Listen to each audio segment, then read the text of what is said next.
Granted, but before doing all that, now we can start. No, okay, good, that's it. That's good. I'm just making sure everything's okay. Everything's fine. I don't pick up anything. I don't want to do anything ridiculous right now. Yes, we are doing that. Nothing's clashing, nothing's colliding. So let's continue where we were going. Into the memory. Phew. Could this be his office? Maybe. Pretty standard setup. Bookshelves, paperwork, files. According to Dainsliff, Rarier used to be an intelligence operative. Chances are there's plenty of top secret intel stashed away in this room. Is this where you keep your secrets, Rarier? Can't say I'm not looking forward to this. Wait, am I saying that correctly? Hold on. Computer. No, shoot. Computer, enhance. Yeah. Even though she's from Natland, she has the moon symbol. Curious. Anyway, I can play her. It all adds up. Ah, I see. A Documents. file tucked inside a folder. The title reads, Dear Breakfast Shop Owner. Funny. It's a list of names, but at this stage I have no idea who any of them even are.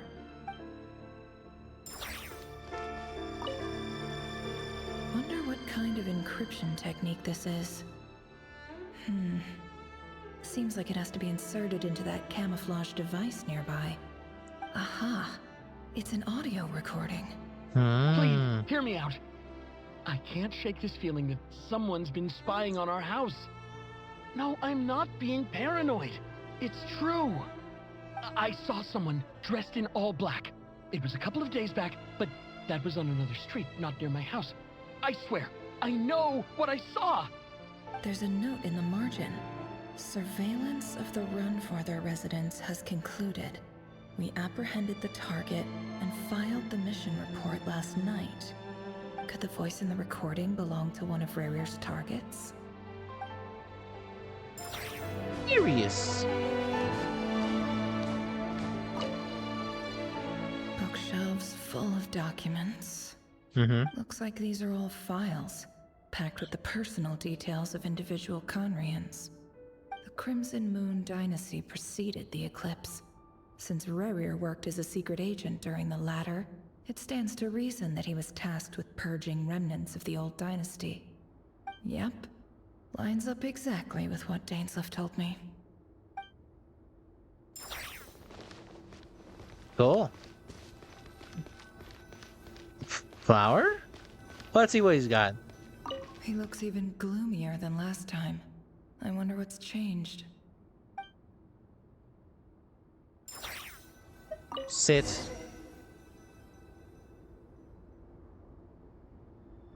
Today's files are in. Time to wade through them just like usual.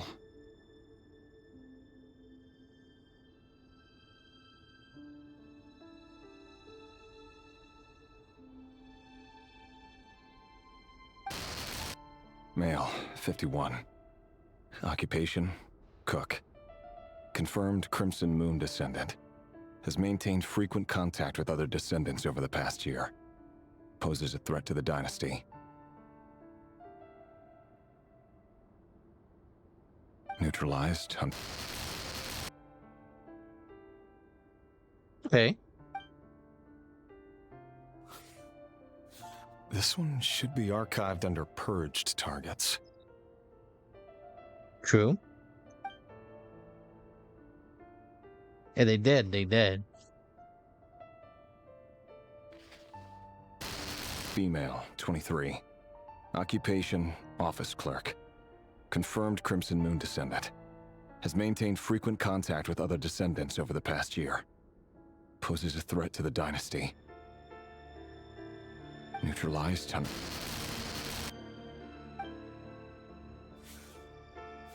Another one for purged targets. Sounds like she was that other man's daughter. Never mind. What's it got to do with me?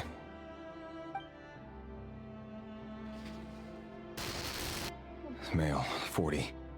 Occupation, teacher. Confirmed Crimson Moon descendant. Has been observed making contact with other descendants during the past year. Poses a threat to the dynasty. Neutralized on...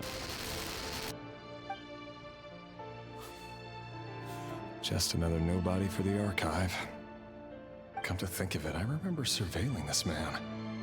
A case like his never would have been considered a priority in the past. Huh. He barely even interacted with other Crimson Moon descendants.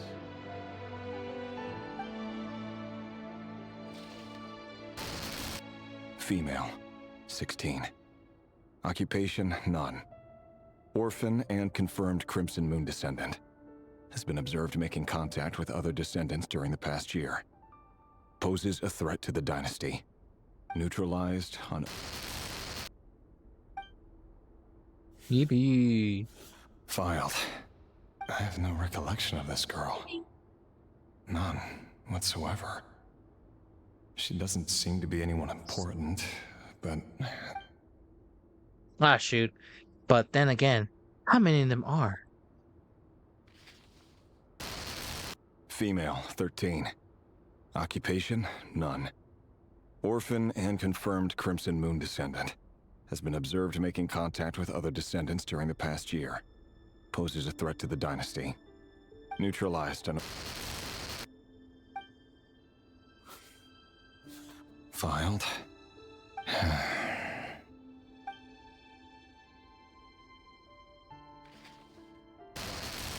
Male, 11. Occupation, none. Orphan and confirmed Crimson Moon descendant.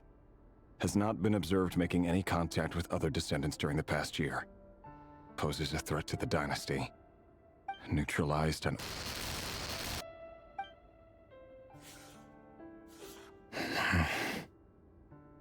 I can see it. I can feel it in his bones.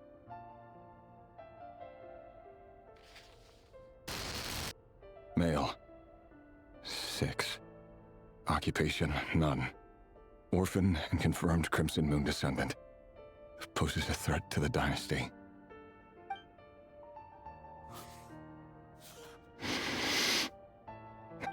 It's funny, isn't it? Your job is becoming both harder and easier at the same time, depending on how you look at it. Sooner or later, the Crimson Moon descendants will be completely wiped out. But as their numbers dwindle, they become harder and harder to track down.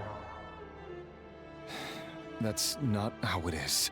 Fortunately, however, most of the able-bodied adults have already been taken care of. The remaining weaklings will be increasingly easy to deal with. No! No. My job is to ensure the survival of the Eclipse Dynasty. And the only way to do that is by eliminating any and all potential threats. It's a perfectly legitimate line of work. Every single one of my colleagues can attest to my fairness. And if my friends were aware of the facts, I know they'd back me up too. Assuming, of course, that they were aware of all the facts.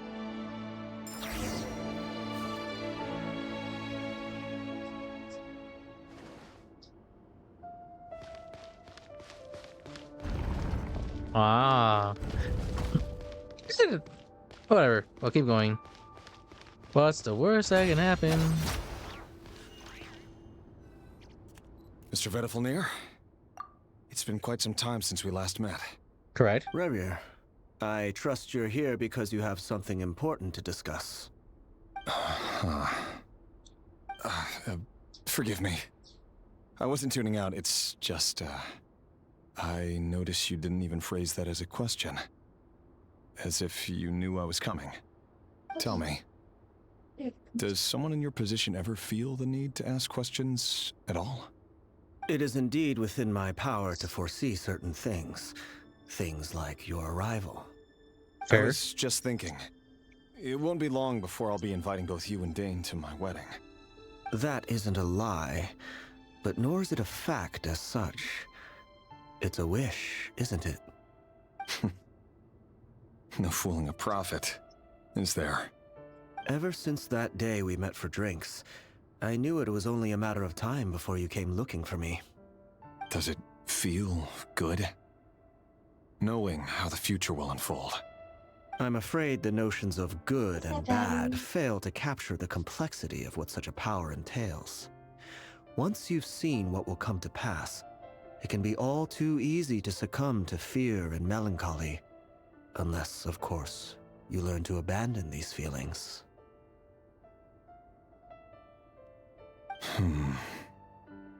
You fear my silence, and long to hear the words I left unspoken that day. That's right. You must have noticed my reluctance to broach the subject, and the reason is simple. Because the truth could never have lived up to your hopes. For both our sakes, such words are better left unsaid. The burden of prophecy was never meant for your shoulders. So who exactly do you deem worthy to hear your prophecies? None but our exalted king? Or rather, our king as he once was. You're closer to his majesty than I am. You must know better than anyone how much he's changed.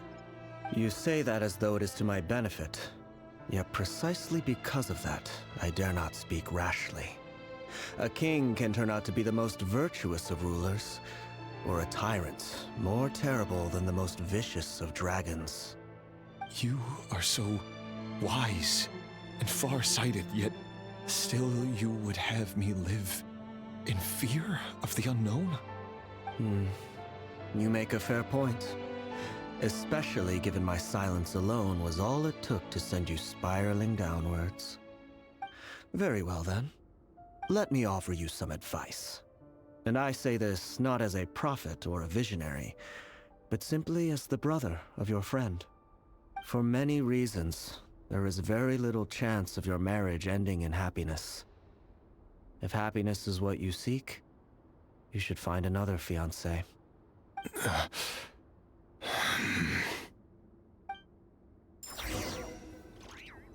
Hold on. There's that same black fog again. Could this memory belong to Thelindis? Guess I better tread carefully.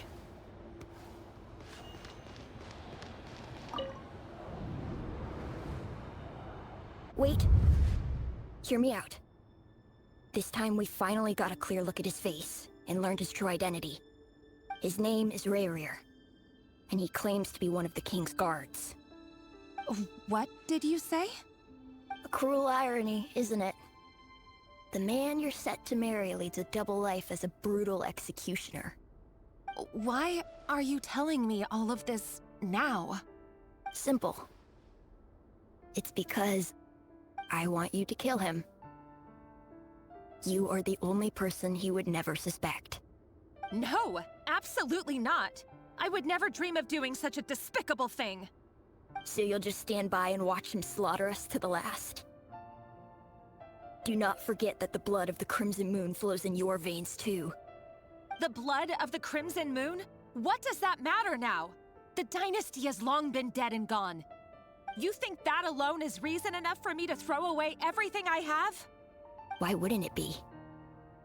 You two were once a child of the Crimson Moon, just like me. Don't tell me you've never felt so much as a flicker of fury for the way we were trampled into the dust. As long as you promise to abandon this pipe dream of restoring your dynasty, I can try to persuade him. Or have him persuade the Vinster King. Persuade the Vinster King? Do you even know why he's so obsessed with hunting us down? Why he keeps trying to force us to hand over our secrets over and over again? Or why we refuse to give up on restoring the dynasty? The Vinster King. A blind fool. His eyes clouded by powers from beyond this world. A petty little man with a miser's heart. And he dares to sit upon the throne? Mark my words. Sooner or later, Conria will fall. And it will be his doing. If you can't bring yourself to do it, so be it. Just you watch. It won't be long before calamity descends upon us all. The Rehir of Solnari. That really is quite a secret you've been keeping from me, Rerir. But who am I to talk? Am I really any better? I've kept my own past a secret this whole time, too. Love should be built on honesty. But ours was born from lies. And yet... is it really so wrong to hide things that would only make life harder? If we don't cover up the parts that no one else should see, how can we go on pretending to be normal? Vedifulnir must have known all this. And that's why he made his prophecy. In the end, nothing stays hidden forever.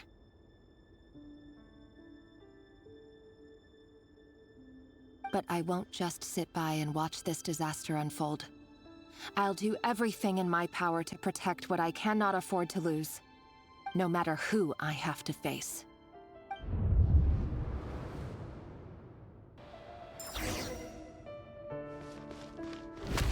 Huh? Was that Rerir who just walked past the window? Doesn't it give you the chills that he still takes the same road to work every day? As if nothing ever happened. Those people at the deli. Enough already. They're clearly pretty taken by their own disguises, so just smile and play along. Pull the rug from under beasts like that, and you'll risk having your throat torn out. Delhi? Oh. They're talking about those people from the opposition. Right. I'd almost forgotten they used to run a deli. People of no consequence always vanish so easily. And no one even remembers them.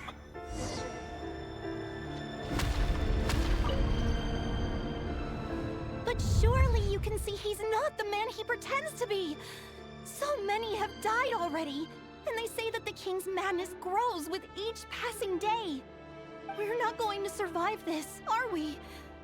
But why does it have to be this way? Do we really deserve to die just because of the blood that runs through our veins? Felindis, are you even listening? Sorry, Freether. My mind was off wandering. I heard you, though. You're talking about what Rerir said. He's just following the king's orders. He's a secret agent, and it's his job to hunt down rebels and dissidents. By the time you first met him, he'd already taken lives. Maybe he was using you from the very beginning. No. Rerir has no idea I have anything to do with the Crimson Moon. My family are only distant relatives of the main lineage, and besides, my eyes are perfectly ordinary. Truth be told, apart from my teacher, pretty much no one knows I have any connection to any of it. It's been a long time since my family severed ties. But as Orlog said, who could possibly talk sense into that raving lunatic of a king? No one. I'll work something out. Trust me, I'm with you all. But for now, you need to keep yourselves hidden. Don't let anyone find you, anyone at all. Don't forget that Rerir is an Eclipse operative. You need to be extra careful when he's around. And when I am too. For now, don't come looking for me. And if anything happens to me, just act like we've never met. If even you can't escape this, what hope do the rest of us have? But after all this time together, surely he wouldn't lay a hand on you. I won't speak in his defense, nor can I give you a clear answer to that question. But I'll do everything I can to put an end to this. Here, hold on to this. If an opportunity to escape presents itself, take it. You'll be glad you took some spare change. You call that change? But what about you? I've got a job, and there's still money coming in. But you can't go anywhere right now. Please think about yourself for once.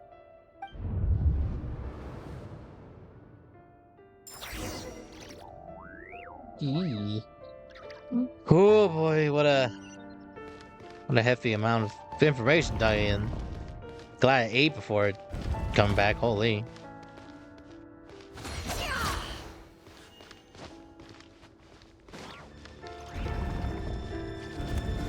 Another day, another round of assassination training. The training ground is just beyond this hidden passageway. When you kill a person, doesn't it bother you when you end up covered in their blood? Why would it? Aren't we all just walking blood bags? But not everyone was accustomed to hunting down others like prey. You've been a hunter for so long now, you seem to have forgotten that most people don't just go around killing one another. Leave me alone.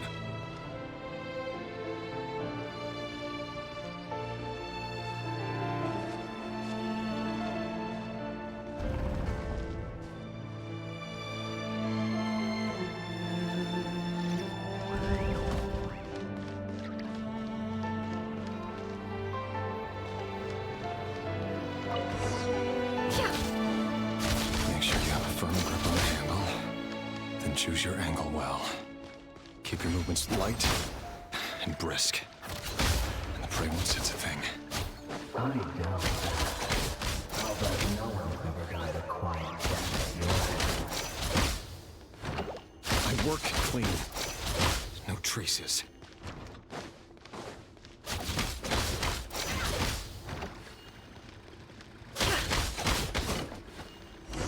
That doesn't make it open at all doors. The king just happens to need you right now. Or somebody doesn't. That won't happen. He's changed. Ever since he summoned the spell of that power. He only had you take out a handful of it. The ones I dealt with have always been guilty. And I've carried out my work flawlessly.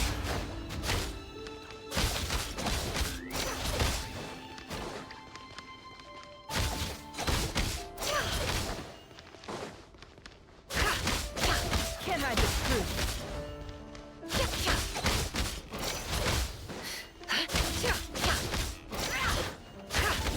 You know right from the beginning that your clothes don't. Was it because she didn't trust you? Or something else?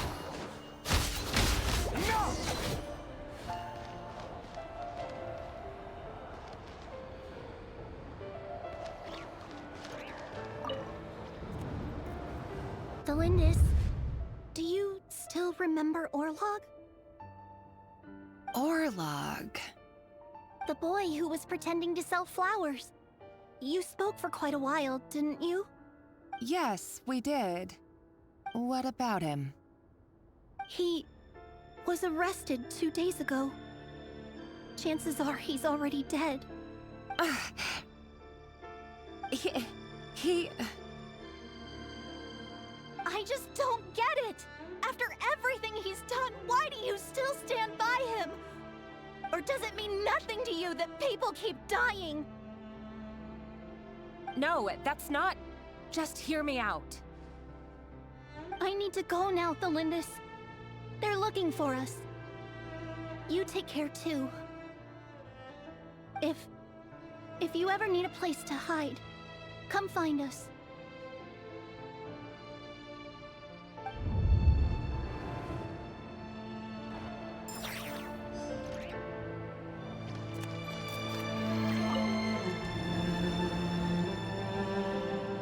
Author, Thelindis.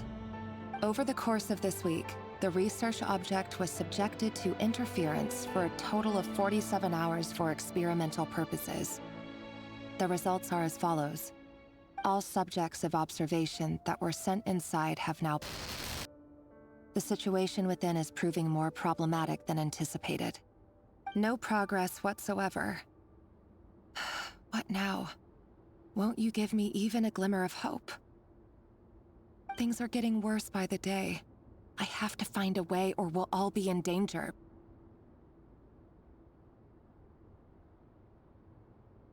But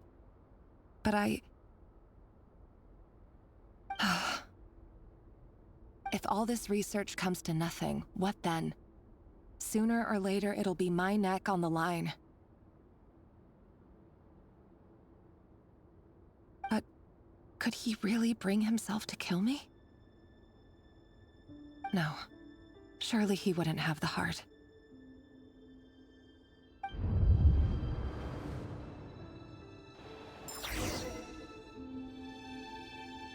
Ooh, alright. This is getting juicy by the day. I need more. Whoa, whoa, whoa. Why won't you just let us go? We don't even know each other. All we want is to live ordinary, peaceful lives. You want to live?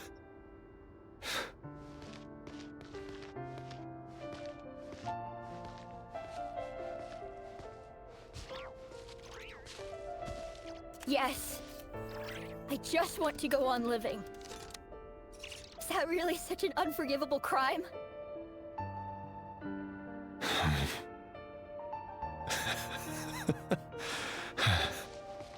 You want to go on living. I want to keep living too. To keep living forever. That's why I have no choice but to continue on the path I'm on. If only some savior would suddenly swoop down and change the way the world is. Too bad that's not going to happen.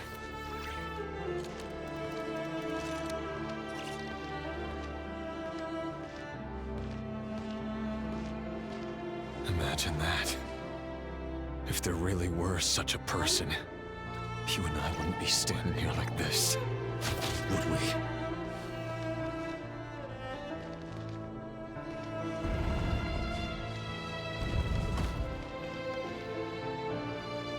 Today's files are in. Time to wade through them just like usual. No, I don't get tired of it. It's my job. And not only am I lucky to have it, I'm good at it too.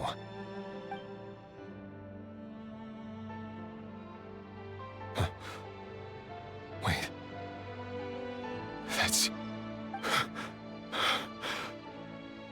Thalindis?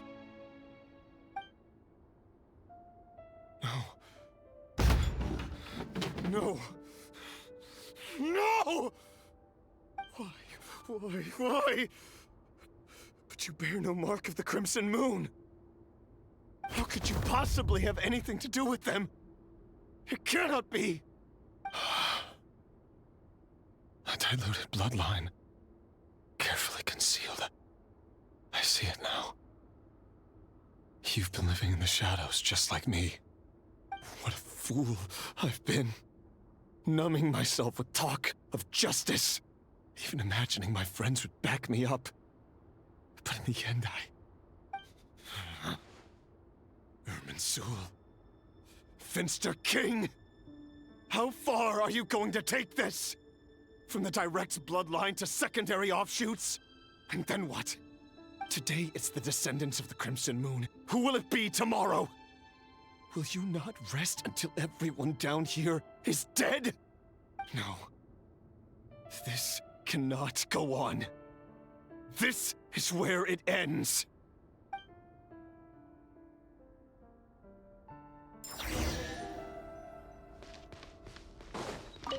Nom.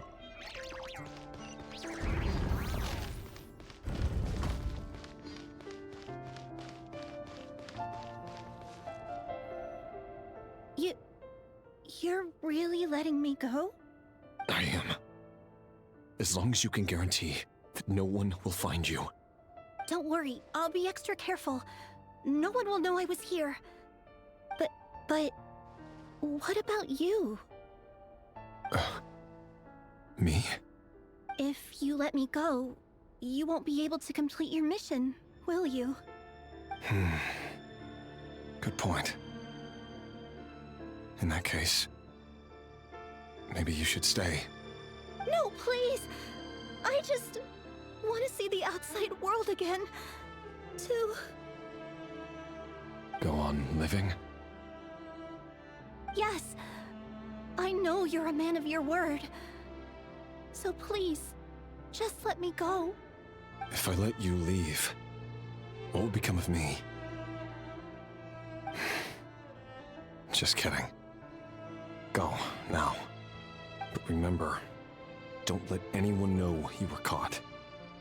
We'll be seeing each other again very soon if you do.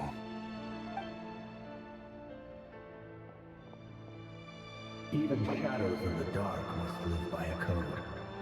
But you can't save everyone. You've been whispering in my ear for days now, Vedifalnir. What are you trying to do? Break me down?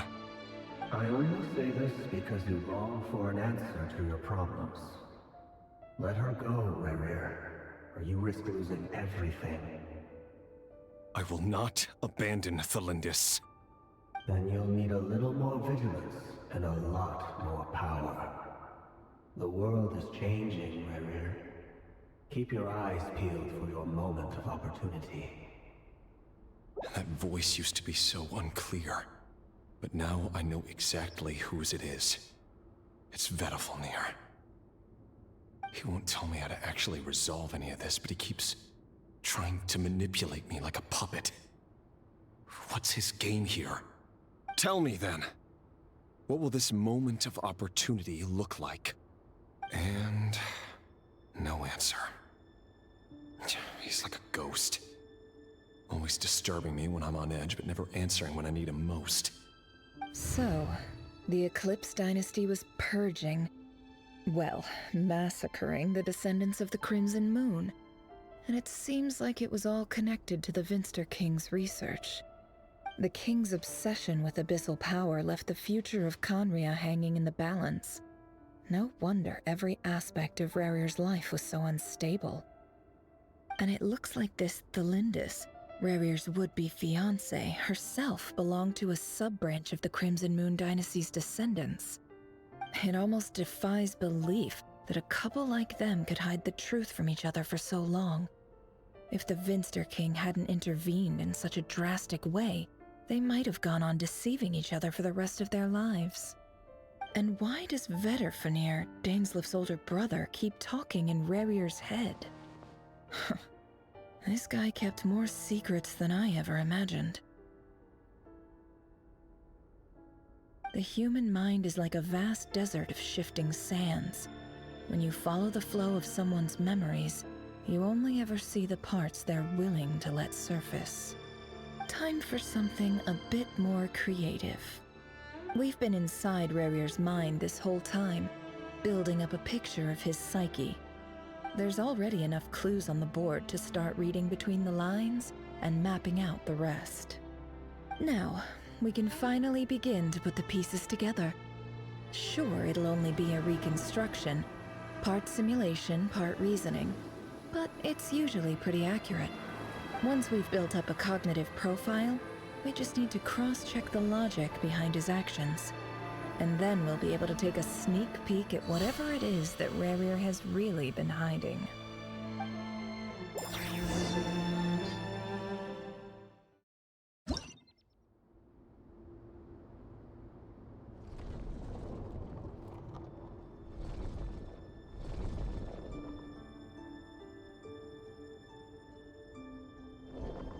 Rerir, are you there? Move pieces, action consume. Okay.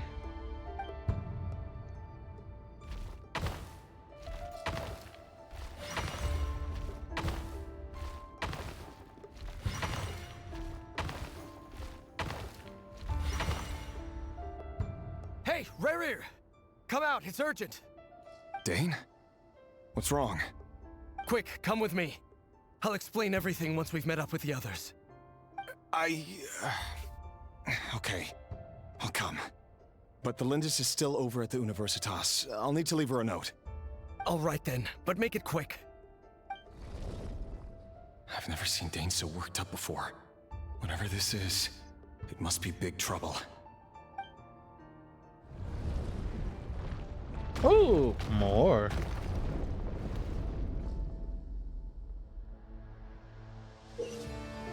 I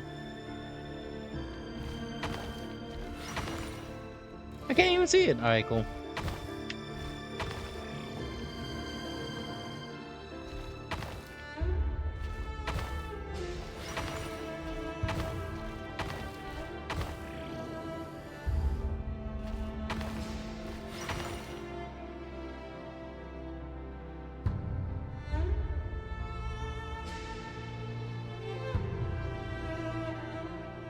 Well, this is a nice change, meeting you all at this hour.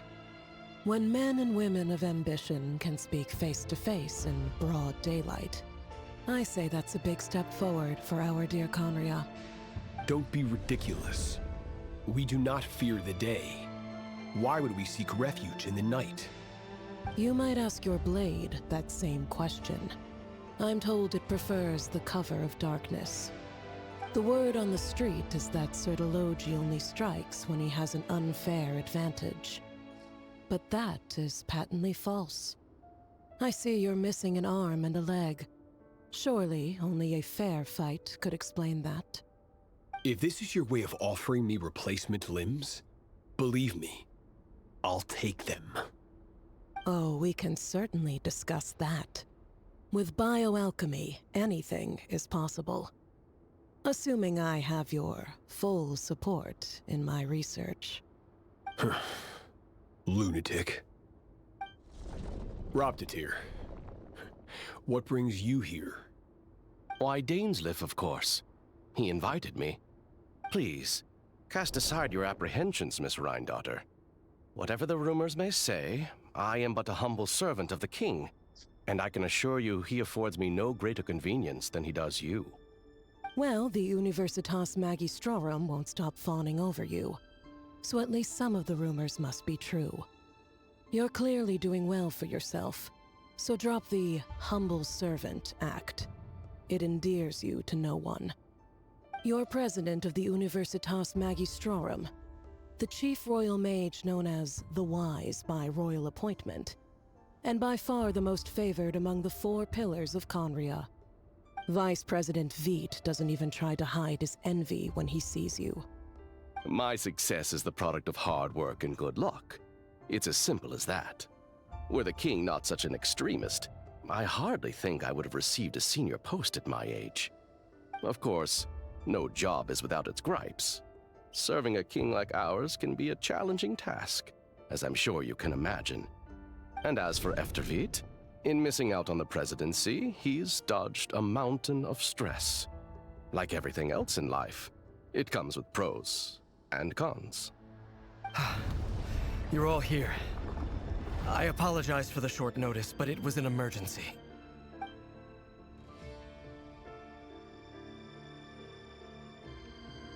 You must be Rerir. Mr. Sertologi. Yes, I handled your case file during your sentencing. Nothing personal, of course. I'm pleasantly surprised that you remember me.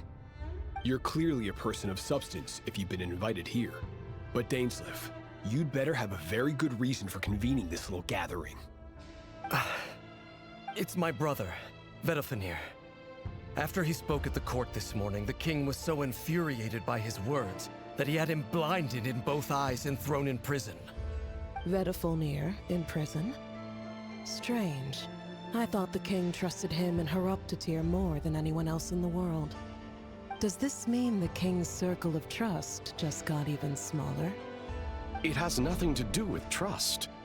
It's about what the king wants, which is as clear as day to anyone paying attention. I simply appease him, because it's in the best interests of the Universitas Magistrorum. And also because you're slimy. Vedalfenir, perhaps less so. But still, a visionless visionary? It rather inclines me to think that qualifications are not what get you ahead in Conria. Do you honestly think this is an important discussion to be having right now? Dane, what are you planning to do? Rescue Vedalfenir, I assume. Correct. It will mean storming the palace by force. Tonight. I need all of you on my side. That's far too dangerous. And don't forget, Dainsleif, you're captain of the Royal Guard. You swore an oath to the throne. You've been planning this for a while, haven't you? I have no desire to commit treason. But whatever critique the king may have of Vedalfenir, disfiguring your most loyal subject for putting the best interests of his court and nation first, this is not the conduct of a wise ruler. My blade will force the king to see the error of his ways. So, Vedalfenir's prophecy enraged the king. I'm sure it wasn't what he wanted to hear, but if he won't take counsel even from the visionary, that is deeply troubling news. The extent of His Majesty's madness is now all too clear. The question is, how does a man like me get out of this situation unscathed? You have noble ambitions, Dane, but I'm afraid they don't do much for a guy like me. I'm not interested in saving the world. All I want is a letter of pardon. A letter of pardon? For whom? Thelindis? The chances of the Vinster King issuing a pardon for anyone connected to the Crimson Moon seem vanishingly slim.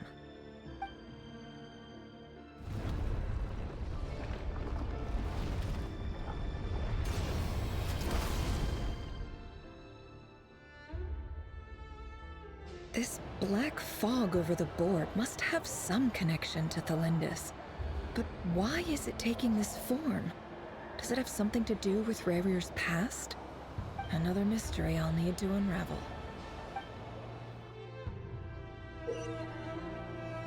Consume more, take more action. Oh.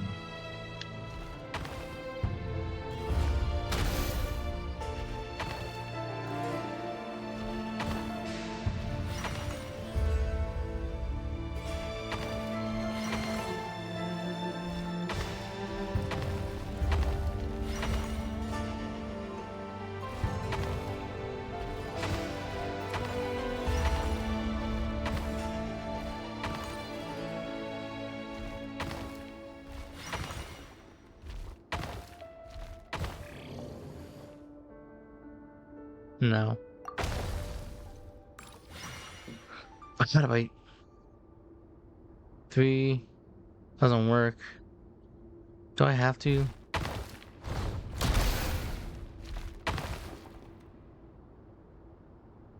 I'm gonna retry. Oh, sick! I get cheap by doing that. Yippee!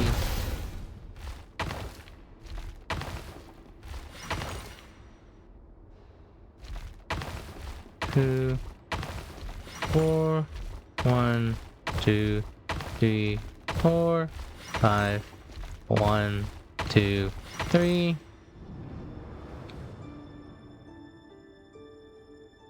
Author Thelindis.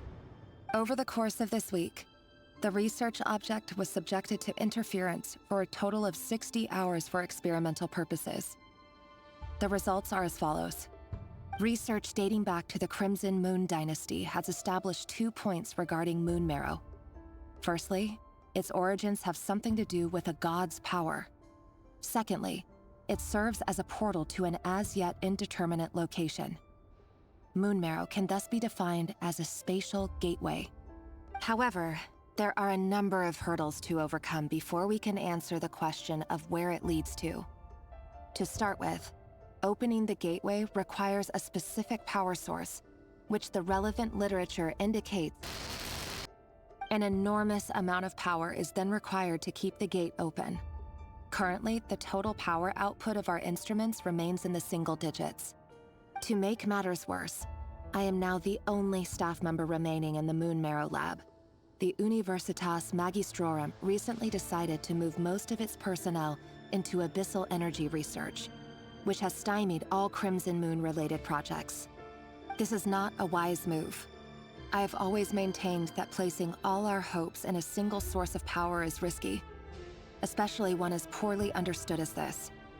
As well as making ourselves overly reliant on a single resource, we are neglecting other promising technologies. I apologize if this comes across as disrespectful. But as a Moon Marrow researcher, I desperately want to see the world beyond the gateway. If we really made it there one day, what would we find? And how would we go about taming the unknown? My imagination is endlessly fueled by questions such as these.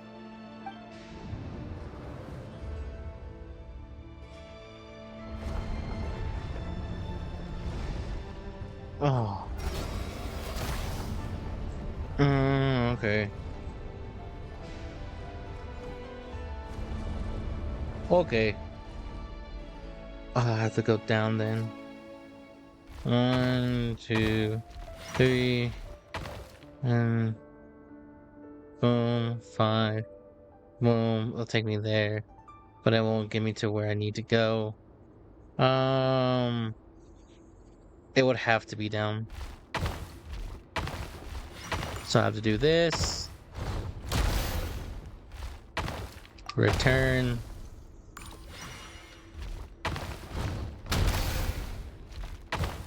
Return.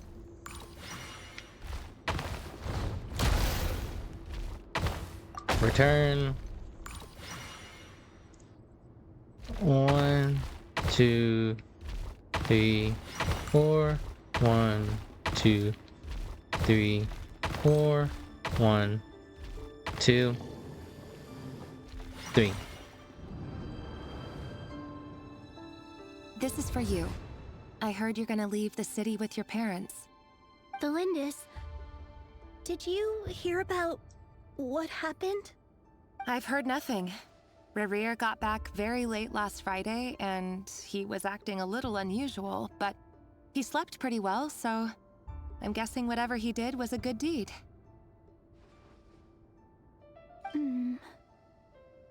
You never saw him, and I don't know what he did. And this conversation never happened. You understand? What if he finds out that you pried into his secrets? Don't be silly. I don't know what secrets he does or doesn't have. All I know is he's just a normal guy who happens to run some errands for the king. Are you scared of him? I don't know. The Rerir I know doesn't match the person you all describe. Logically, I should be scared of him. And yet, I don't want to lose him. But enough about that. You should get going, and be careful with the package I gave you. Keep it secret. Keep it safe. What's in it? A piece mixtape. of the moon. All you need to know is that as long as you keep it safe, then in the future, everyone will be able to see a red moon. A red moon? You mean our moon? That's right. Our moon. Promise me you'll look after it. I promise, the Lindis. The Crimson Moon bloodline will never die out. Its light, the color of blood, will become like a fire that flows in our veins, no matter how long it takes.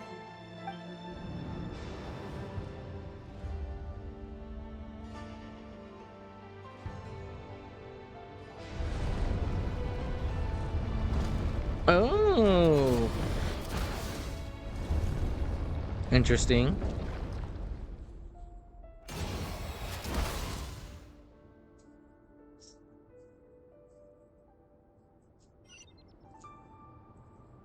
Okay. And go around. But I want to go here. Up. Sign. Ah, shoot.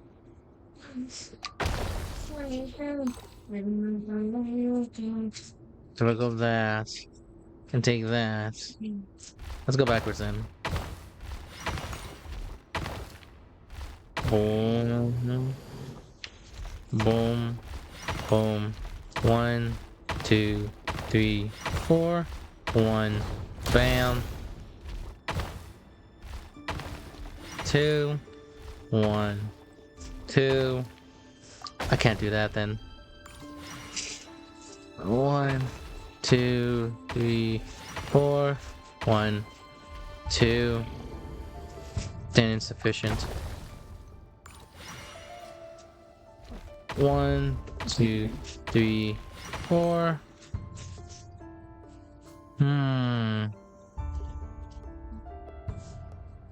That also doesn't work. I gotta figure out. Oh, let me go back. If I do it again, 1, 2, 3. What? Oh, I can't do it like that? Agony. Wait a minute. 1, 2, 3, 4. I just make it as it is. Cool. Hurry, everyone, and stick to the plan. Sir Dainsleif, what are you? Is this treason? You know what happens to those who betray the throne. Please, don't do this. It is the king himself who has betrayed the throne. He has betrayed all of Conria. If you have any love left for justice in your heart, you should join me. It's showtime. Dane and his group will handle the troops in the palace. Then Hraptatir and Rhindaughter will disarm the security measures. My job is to enter the prison and rescue Vedifalnir. Stay safe. Wish me luck. Look after my brother. Draw your blade. It is time for justice to prevail.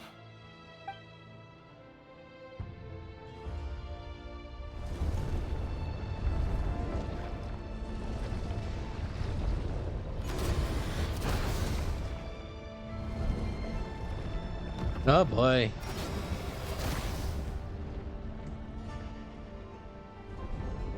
Can we just spawn there, please? Oh, agony. I do have to do this. Okay. I got it. 1, 2, 3, 4, 5. 1, 2, 3, 4, 5. 1, 2, 3. Can't rotate it? I can't. Oh, my Shire. Alright, cool.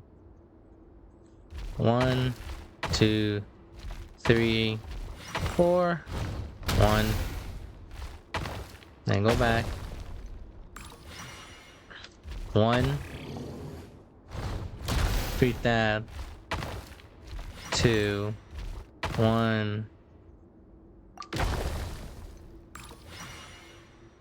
Boom. 1, 2, 3. 1, 2, 3, 4. This place is filthy. And the smell is abominable. Clearly, the king doesn't allow his prisoners a single shred of dignity. This is dire. Found you. Hello, Mr. Vedifalnir.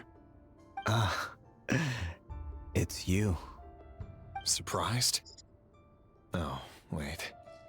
I guess surprise isn't an emotion that prophets feel very often. I certainly felt some surprise in the moment when I was blinded. Surprise at the king's sheer ignorance. Surprise at just how unfairly this world responds to words of earnest remonstration. I'm curious. What did you prophesize this time? It wasn't a prophecy. It was a word of warning. Someone had to say it. The king has forsaken all reason in pursuit of his obsessions. I simply told him that if he continues on this path, Conria will surely fall. But he didn't listen. Worse still, he stabbed you in both eyes and locked you away. Dane asked for my help. The court is in complete chaos now, but I'm sure you predicted that. Everything is transpiring as I foresaw, yet I am powerless to change it. Fate is an immutable force. I can but lament as the inevitable unfolds. I do wonder whether giving a man the power to see the future is nothing more for him than slowly crush his spirit. Forgive my curtness, Vedifalnir, but the king did not suddenly turn on you today. His suspicions have been brewing for a long time. You can't have wisdom beyond the reach of your fellow man without attracting his fear and suspicion. There are things the king does not want to see. So, he doesn't want you having visions of them either. He blinded you because he thought this would make the visions stop. He wasn't entirely wrong. I did indeed lose my power to see the future. Right up until... Until what? Just now. I believe I saw something new. Well, tonight could go a lot of different ways. 5 of us banded together to storm the palace, also we could rescue you. This will go down as the most tumultuous day in Conrian history. I sense hatred in you. But also hope. A desperate hope that with the tyrant deposed, that will be the end of the story. But this is not the end. It is the beginning of a new chapter, in a whole new story. There are many men of honor and courage in this world, Rerir. But you are not one of them. You're not here for justice, are you? You're here for yourself. Is that a dagger? Interesting. Why not the polearm? It was always your weapon of choice. With your abilities, I don't doubt that you were able to recover some of your sight. But I also doubt that you want to make an enemy of me right now. Of course not. We're on the same side, aren't we? We could be. But I need you to be honest with me, Vedafilnir. At this point, you're my only hope for the future. You mean your future? With your beloved, Felindis? Yes. And I know there are bigger things at stake here. A dynasty, a nation, maybe the entire world. But forgive me, I care first and foremost about myself. I can't abandon the one I love to save myself. I just can't do it. But you see a broader picture of the future than I. You see the solutions to the biggest problems of our age. So tell me, what is my solution? What's the answer? In matters of fate, answers are either right or wrong. What will be and what will not. Maybe you are willing to pay a certain price in the pursuit of happiness, but unfortunately, fate does not negotiate. That is the cruelest thing about fate. It is unmoved by your sacrifices. That can't be true.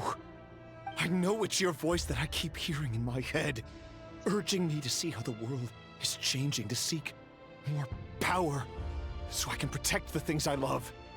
You show me disaster, but you won't show me how to avoid it?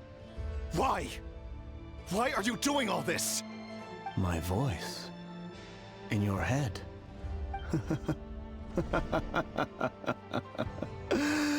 So, you hear it too. The voice that steals your mind, gains your trust, and drives you crazy. It turns out that we are not so different, you and I. Vedafilnir just broke into the strangest smile I've ever seen in my life, as if he'd discovered some monumental secret. But then he suddenly switched to looking extremely weary. Very well then. My advice to you is as follows. You must persevere. Whatever trials and tribulations you may face, be steadfast in the belief that they are your path to the future. For as long as you live, your story with Felindis shall not come to an end. That is the only chance you have of fighting back against fate. It is up to you whether you believe my words. Regardless, that is all I will say on the matter. I have no right to intervene any further. I will hold you to your word. Thank you for setting me free. In return, I will tell you one more thing that you cannot afford to ignore. Just then, a strange wave of energy rippled through the city. We had no idea what it could mean. If I were you, I would head to the Universitas Magistrorum. The Universitas? Oh no! I'm sure we'll be seeing each other again very soon, Rerir. Whatever Vedafilnir said, I didn't catch it. I didn't even help him out of the prison. There was no time to lose.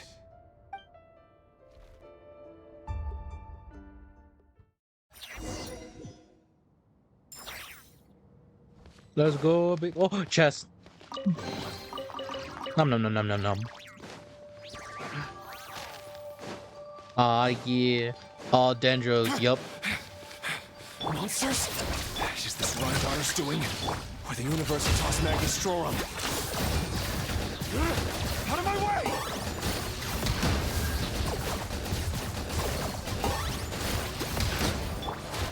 I'll settle this. Paris, protect us. It all adds up. Can't hide the truth. The mystery unravels. Wow. The Universitas. That reminds me of a rumor I once heard. Allegedly, the king installed secret mechanisms in the palace and around the city. No one knows where they are or what kind of power they hold. But if they were ever gonna activate, it would probably be on a night like tonight. Help! Help! Hold on! Don't let them anywhere near you! Save me! I can't! Ah! That sounded like an explosion. So, the rumor is true? The king really went through with it?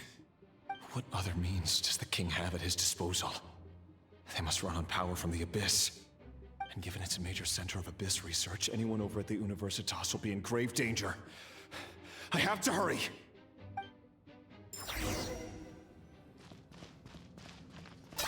Hey, you got it, fam.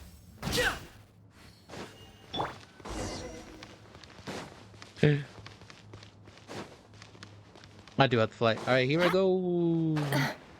All's made it and jump. That's good.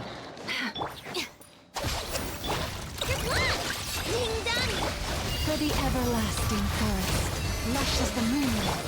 No more lies. It all adds up. Target acquired. Skadoosh. Blam.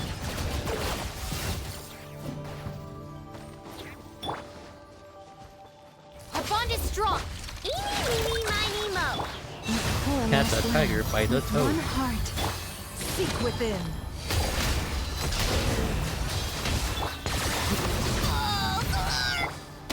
The dead would blaze! This dragonfire! Lightning terrified! No, it's this one. There's that. There's, and then I started blasting. Bop.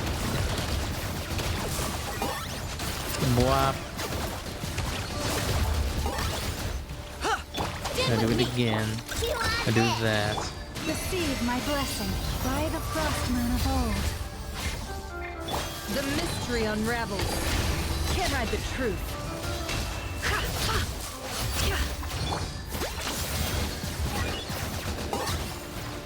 Whoa. Oh, it's just a bigger thing. Alright, cool. Even though it's gonna be bad, because I'm gonna power it up as it happens. It's okay. I'm really biscuing it with biscuit. The deception ends here. With one heart, we pray. Branch into song. Shadow of the past, mind to command. Locked on. You're so done. You're so done. Boom.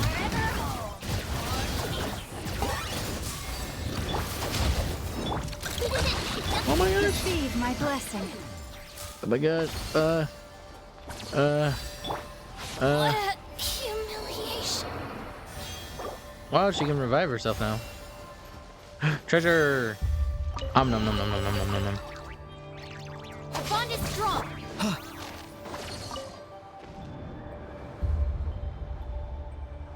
Monsters at the Universitas Magistrorum? Why now? Oh no, they're coming. It's no use. The table won't hold out much longer. The weapons. Where are the weapons?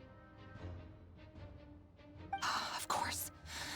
All the lab equipment was upgraded after the inspection last week, but the new weapons haven't been allocated yet. I'm done for. Is anyone there? I need help!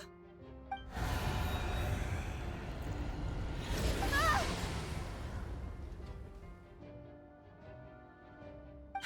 Stay back! Please stay back! Please!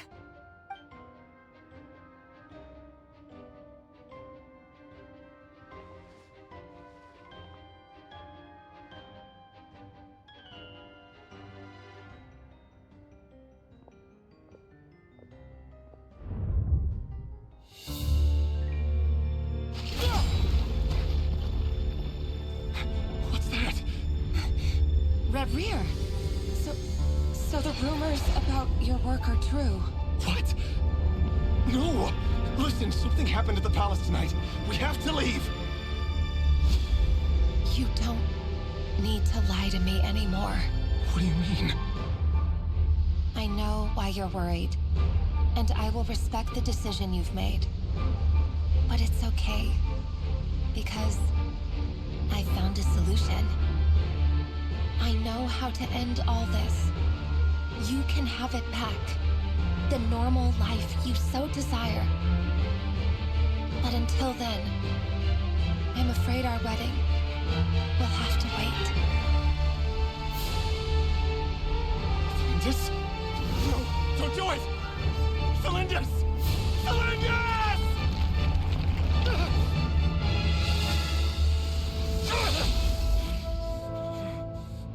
I told you, Rerier. Let her go. You will find someone better. No! No, I won't do it! I have to save her! By what means exactly? A lowly pawn. You lack the power and the strength of will. Do you know a way? Tell me! Come to the palace. Join us.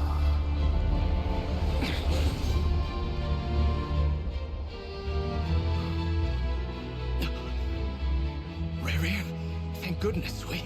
Step forth and take your share. You made it. Not you too.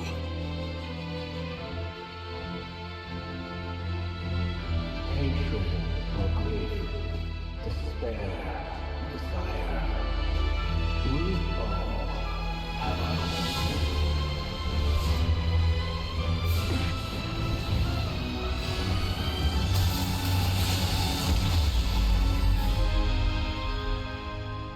Rarier. Rarier. Felindus? Were you daydreaming?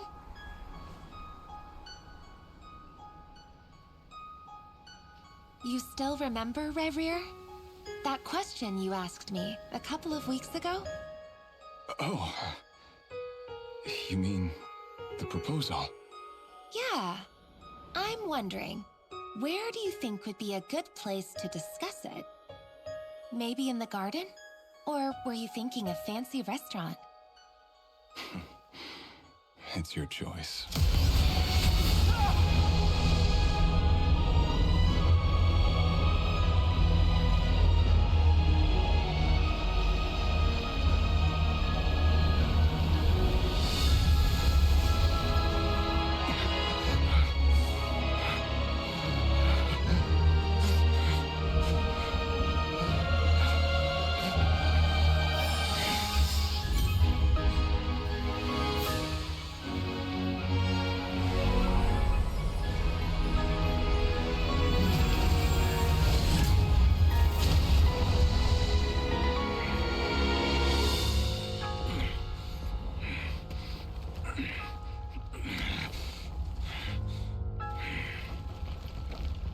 I will find you.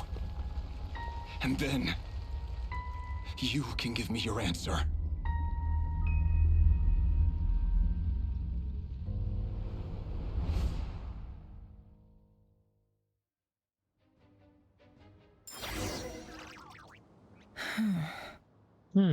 So that's how the Raker of Solnari was born. A monster created by circumstance is a monster all the same.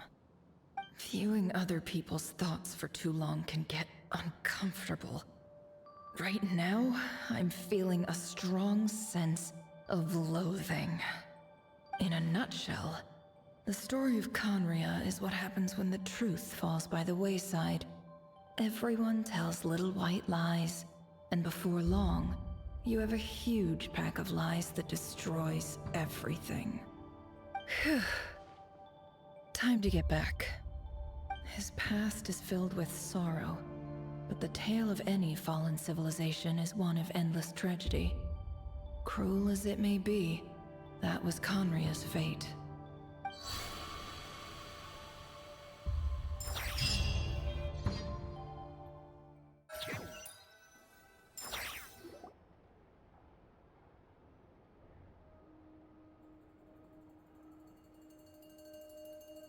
Everyone, I'm back. Can I get a standing ovation? Ah. How are you holding up? Feeling okay? She's fine. fine. Boss is a pro. Yes, I'm fine. You will have seen the events of Rarir's life through my thoughts. It's now clear that he is just a regular nobody, driven by personal tragedy, as he said himself. I mostly agree. There's only so much we can know about him from his memories alone, but they did give us a clear glimpse into his life in Conria. However, I would not consider Rarir to be a nobody. He was deeply involved in the events of that era. Yet, when the catastrophe of a generation strikes, nobody is safe. Sounds to me like you're speaking in riddles again. Is this you urging me not to abandon the people of Nodcry in their hour of need? That's not what I meant. Although I do hope you choose to remain a part of the plan. Without you, the mission ahead will be all but impossible. Then try to remember that I respond better to the carrot than the stick. And I don't appreciate being bossed around. Now, as for you, Missy, you were excellent. You stuck to the rules of the ceremony and kept your mouth shut the entire time. Bravo. Cool! So, can you fill me in on the deets now? Most of what I saw went right over my head. Oh, Patience. You'll hear the whole story, don't you worry. But let's meet up with the others first. It will save me narrating it twice. Yehoda? Yes, boss! Let me get that door for ya. That's more like it. For a moment there, I was worried you'd forgotten about the first clause of your employment contract. Forgive my curiosity, but what does the first clause say? It says I gotta do the annoying stuff that boss is too lazy to do for herself. Like opening the door, pouring the tea, yada yada. Is that right? If something is in the contract, it's because she willingly agreed to it. Rest assured that the Curatorium abides by the very strictest of labor policies. You don't seriously think I'm cruel enough to treat her like my slave? In any case, I've hardly shied away from my share of the work today. Hope I don't catch Flintz and Varka lounging about in their chairs, enjoying a leisurely cup of tea. There's nothing I dislike more than other people enjoying themselves while I'm hard at work.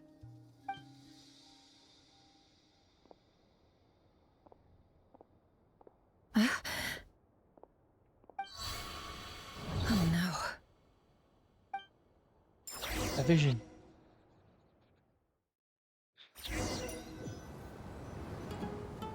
Sorry to disturb you, but we seem to have run into some trouble. Evidently so.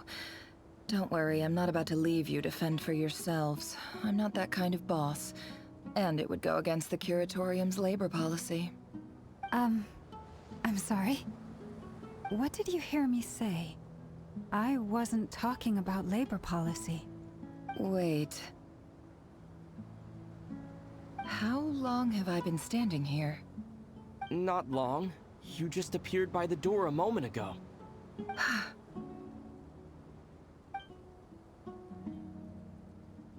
Boss, what's wrong? You look like you've seen a ghost. We've been tricked. We never left at all. Somehow I hallucinated that whole scene back inside the office. Hallucinated? But how? How indeed. This place should heed my will alone. All thoughts and actions that occur in here are just a result of pawns moving across the chessboard in a carefully calculated manner. And nobody has access to this chess set but me. So you control everything in here? More or less. But yes, it's a special technique of mine. Has anything like this ever happened before? Only once. It was the first time I used the chess set. Is there any similarity between what happened then and what's happening now? I suppose my thoughts are a little turbulent, which was also the case my first time. Is there anything I can do to help? The first clause of your contract clearly states that I only need your help with things that I'm too lazy to do myself. Meaning, you're not feeling lazy right now? Meaning, this is not something Yehoda can help with. The chess set is a personal treasure that I alone understand. I must be the one to find our way out of here. Boss, it's fine. Really. Let me do something useful. Oh, listen to you. Whatever would I do without you, Yehoda? What? Really? Yes, really. Where would I ever find another employee as obedient and servile as you? God forbid anything ever happens to you. Oh, okay. Well, anyway, I was thinking of fetching some water. There's gotta be a source around here somewhere. I suggest everyone finds someplace comfortable to take a rest. We gotta conserve our energy. Even though all this chess malarkey doesn't exist in a physical sense, mentally speaking, it's all real. And so is our tiredness and fatigue. Ew. You don't want to dismiss mental fatigue. Just because it isn't physical doesn't mean it's any less serious. But anyway, I got your backs, so don't worry about a thing. Don't I have the best employees? Jealous much? If we can find a suitable time, I'd love to borrow Yehoda for a day to help out at the Frost Moon Scions. Would you be amenable to that, Boss Nefer? Oh, Lauma. Have I ever told you just how pretty you are? Beauty runs from the tips of your antlers to the depths of your imagination. Time to rally, everyone. Follow me. As we continue our journey, the same rules will apply. That means stay focused and no talking no matter what we encounter. And don't disturb the chess pieces. You have my word that I will get us all out of here. Can't hide the truth. Let's get out of here.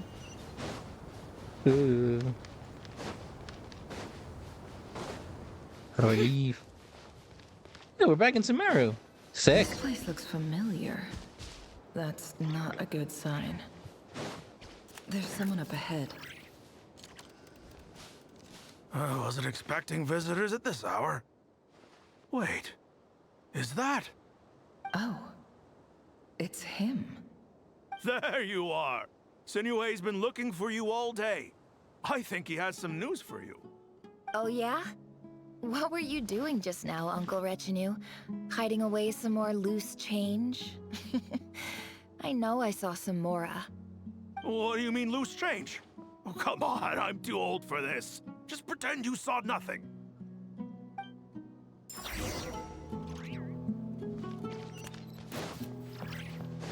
Nope.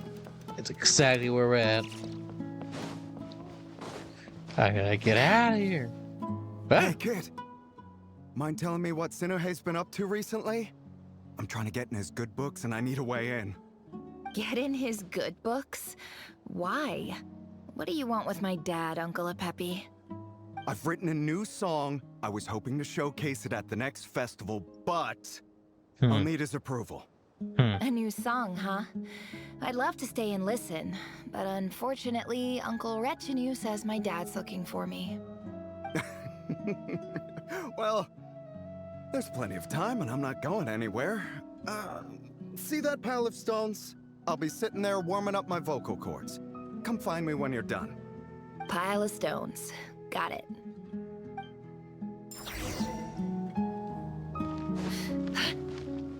What? Oh, there's just more. Okay. Okay, Nefer.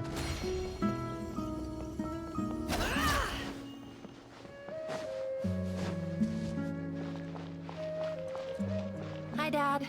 Uncle Retinue said you were looking for me. Ah, there's my little princess. If you'd gotten back just a little sooner, you could have shared the spoils of war with me. Spoils of war? Who were you fighting against, Dad? It was just a figure of speech. The aftermath of a sandstorm is no time to be waging war. I was talking about our war against thirst. I went out to fix our water supply problem, and now I'm back. Which means... We have a well again. That's right. I found a new one and brought back as much water as I could carry. It should last us for a good while. If it wasn't for these blasted sandstorms, our wells wouldn't be caving in. You wouldn't be spending all your time out searching for new water sources. As the chief of our tribe, I'm supposed to be leading us out of hardship and poverty, onto better things. You know how prosperous our ancestors were. I've told you all the stories. And look at us now, squeezed into these hovels. No one would choose this, if it wasn't for the endless wars over the years. But things are looking up. I started working with some folks from the academia a few months back. They gave me some contacts in return for my assistance in the desert.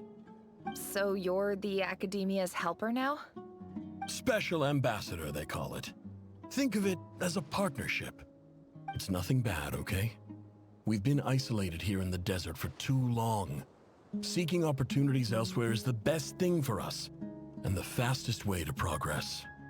So, do you get anything good out of being a special ambassador? Of course. My luck's improving all the time. One day, I swear I'm gonna lead us out of this place. We'll find somewhere new. Somewhere better.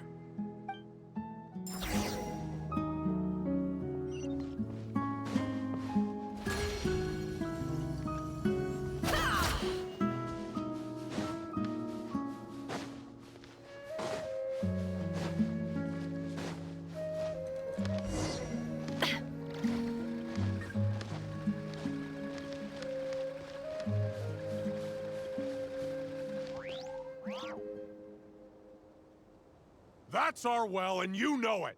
You stole from us. Well, you've gone from chief to thief, and now you have to face the consequences. Did you really think you could take our water without permission and get away with it? You're either brave, stupid, or both. And that Special Ambassador Act? Yeah, nice try. We spoke to the academia. They said it was all news to them. You're a liar and a cheat!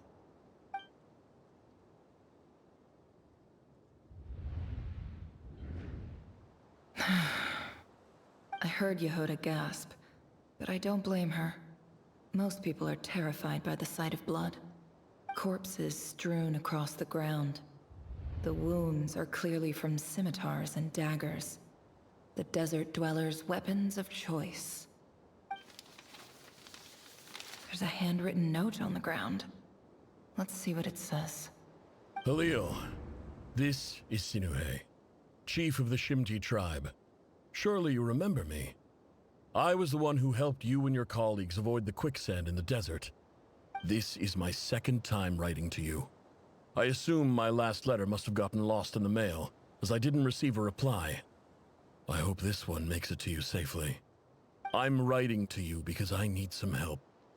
That sandstorm the other day completely blocked up our well, forcing me to look for another water source in Iab and Unut territory. It was a matter of survival. Praise the gods. The well of the Iab tribe was intact. It was my last resort. I drew what water I could and left, but not without being spotted. I fear they will retaliate. You told me to write to you if I ever needed help. You said you'd be my ally in the academia. I urgently need you to formally recognize my title of Special Ambassador and send some of your people to assist me for a few days. It's the only way I can convince them that this was the academia's decision and prevent them from retaliating. This is an emergency. Please send help as soon as possible.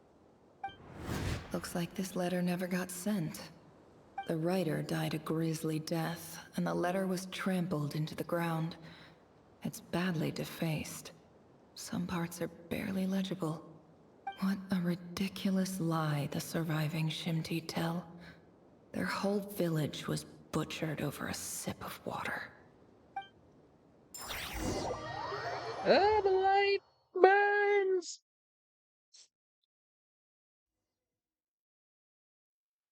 Officer, Welcome. Welcome to our humble village. Uncle Apu. I thought you would at least have the courtesy to provide some respectable libations. This is the finest wine Aru village has to offer. I promise.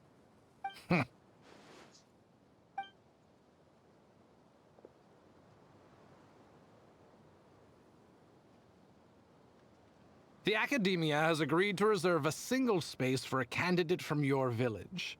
But I remain skeptical of this entire endeavor. I highly doubt anyone in this desert possesses serious academic potential. Please, have faith. If not in us, then in our god. The child we found shows great promise. I beg you, take her away from this place. Give her a chance.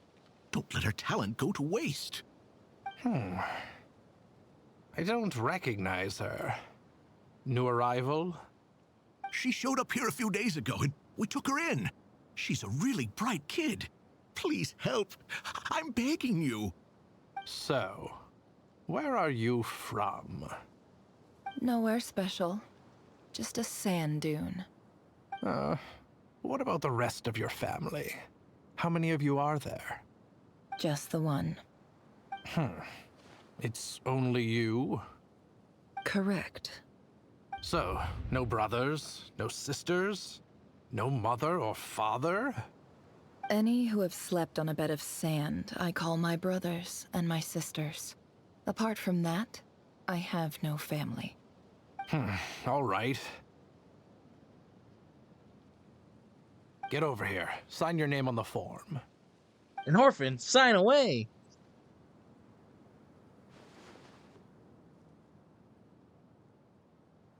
Never? You're rather fair-skinned for a desert dweller.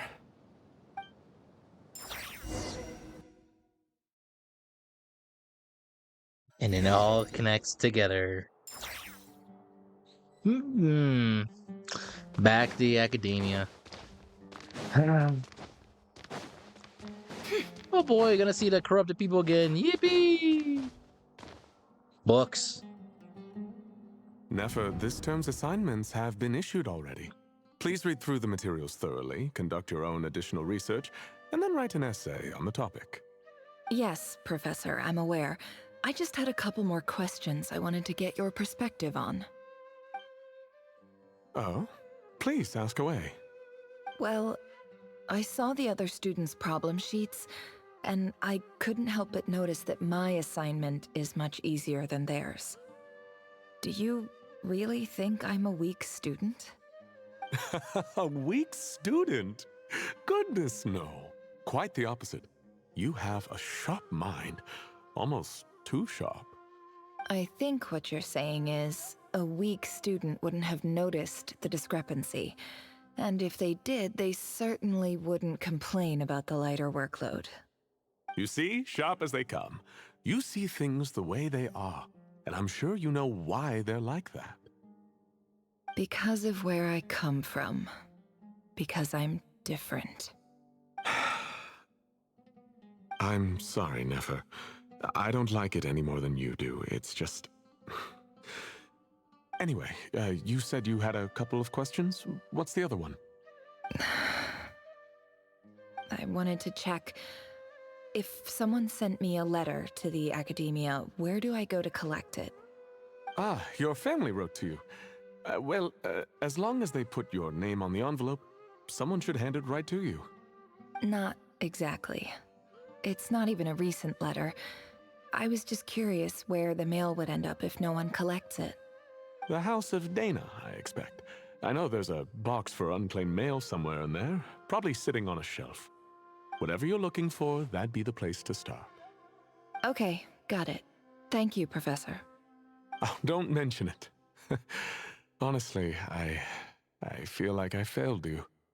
I'm supposed to be your teacher, but I haven't taught you anything. Hey, don't say that. You're a great teacher, and you do your best for all your students. But the rules are the rules. You're not allowed to teach students like me. It's not just the Academia either.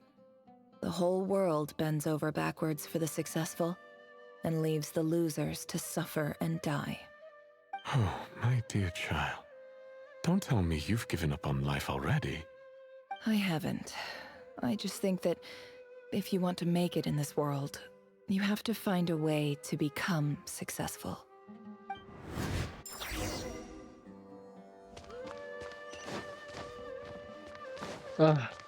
Running in a very big area just for books. Jump box. This must be it. A big cardboard box full of unclaimed mail. And probably some letters that ended up here by mistake, too. Let's take a look. Alrighty. Take a sit. And we look. Oh my gosh, same spiel. A dilapidation survey from Port Ormos. Looks like it's from a Corps of 30 representative. What a strange thought. A bunch of mercs losing sleep over rundown buildings. This one was never even opened. I guess the recipient didn't care what the Corps of 30 had to say about anything. Who was it addressed to? I don't recognize the name, but it must have been a Kasharawar professor. Gameplay. This one is addressed to the Immorta Sage. The title is Changes Observed in Satyavada Life Symptoms. Why do all these letters read like full-blown dissertations?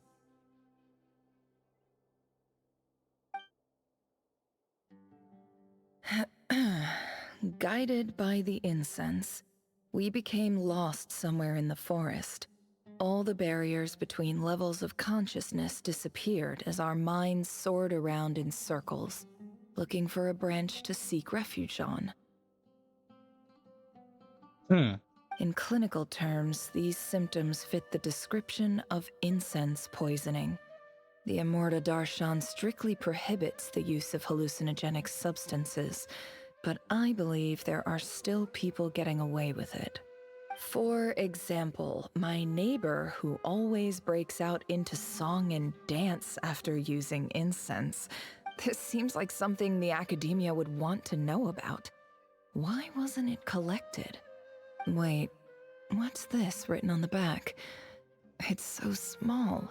The note says, "The sender authored this letter while under the influence of mushrooms. I would send it back, but no return address was provided.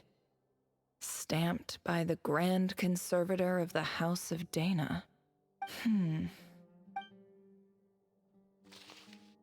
This next one is addressed to Grand Sage Azar.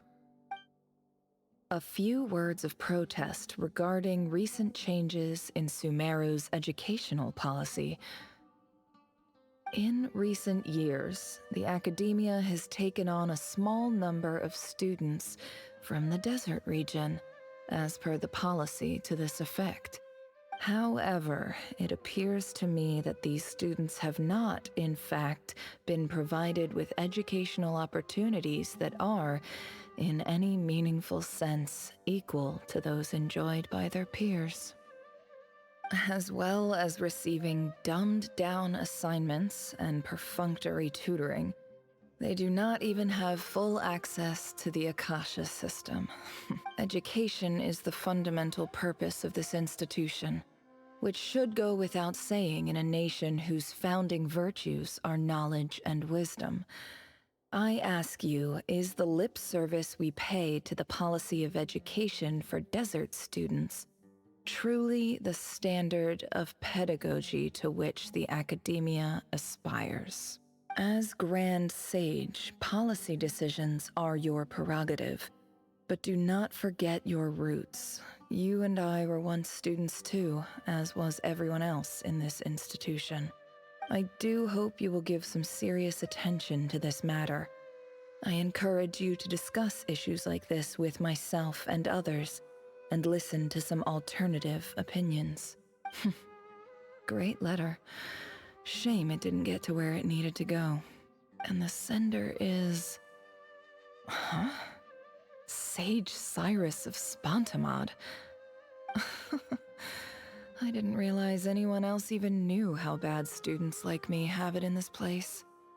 So this is where letters from the Sage of Spontamod end up? Nice one, Grand Sage. Really enlightened leadership. Whatever. This isn't what I came here for. Moving on. I'm not exactly holding out hope that a letter sent from the desert would even make it here. But if it did, where else would it end up if not in this box? I can't believe how much discarded mail there is. Must have been years since someone last went through it all. And this is just one box. The whole House of Dana is boxes on shelves. I don't believe for 1 second that any human being has sat down and read through all the documents in this place. Who has that much free time on their hands? Wait, could this be it? A least fancy envelope in the box, writing in cruel quality paper. And of course, it would be right at the bottom of the pile. Clearly, no one gave the letter so much of a glance, and not alone a second. The handwriting's developed looks very familiar. Greetings, Halil. My name is Sinuhe, chief of the Shimti tribe. I was the one who came to you and your colleague's aid when you ran into trouble in the Great Red Sand. I don't know how well you remember it now, but I brought you to safety and gave you some water and other supplies. You seemed very pleased and told me your name. In my tribe, learning a person's true name is serious business, and I therefore see you all as friends. You were kind enough to leave your contact details so we could stay in touch. The Shimti tribe lives a harsh, nomadic existence in the desert. You were sympathetic towards my plight, promising to make me a special ambassador of the academia and help us find a way to make a better living. This brings me to my reason for writing. Our tribe has fallen on particularly hard times, and I would like to ask for your assistance. There was a terrible sandstorm a few days ago, which blocked up the well in our land. To ensure my people's survival, I had no choice but to venture into Iyab and Unut territory in search of an alternate water source. The Iyab and Unut are descended from the Thamudians, while we trace our ancestry to Tulatala. We worship the Lord of Flowers and have had relatively good relations with our fellow tribes up until now. I found a well belonging to the Iyab tribe. They declined to help us, but I really had no other option. So I took some water to keep me and my tribe alive. My actions are certain to incur their wrath. When we met, you assured me that you would be my ally in the academia. I would like to take you up on that offer, because I really need your help. I wonder if you could send an academia representative to meet with me. That aside, the last time you were here, you mentioned that the academia had started accepting students from the desert, and I told you a little about my daughter, Nefer. We have next to no resources here in the desert, and my power and influence are limited. Would you consider enrolling my daughter at the academia? She is a smart girl. I know she won't disappoint you. From the outset, the academia never took you seriously. Those things they promised were just empty words. I doubt they even remember the name Sinuhe. And you were so emphatic that your luck had finally changed for the better. You swore you'd lead us to a better place one day. You spoke with such conviction, like you were the most powerful chief in the whole desert. You liar. You lied about everything. You promised the world and delivered on none of it. And who fell for it? Just me, by the looks of it. Despite your best efforts. Which makes you a pathetic liar. You weren't even any good at it. I think I'll take over from here. Let me show you how it's done.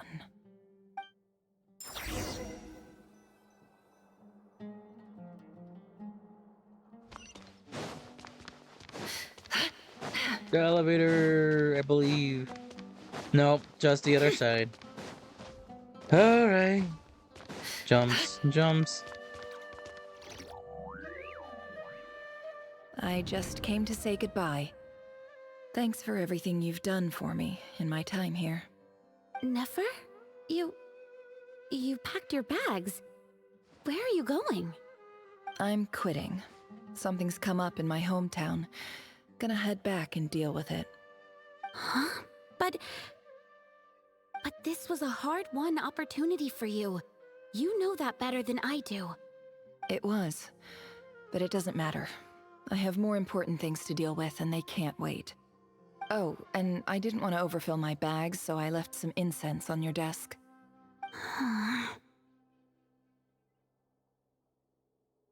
What's wrong? I thought you liked incense. Although, I did read somewhere in the House of Dana that it has hallucinogenic effects. Don't use it all at once, alright? Isn't this the stuff you brought from your hometown?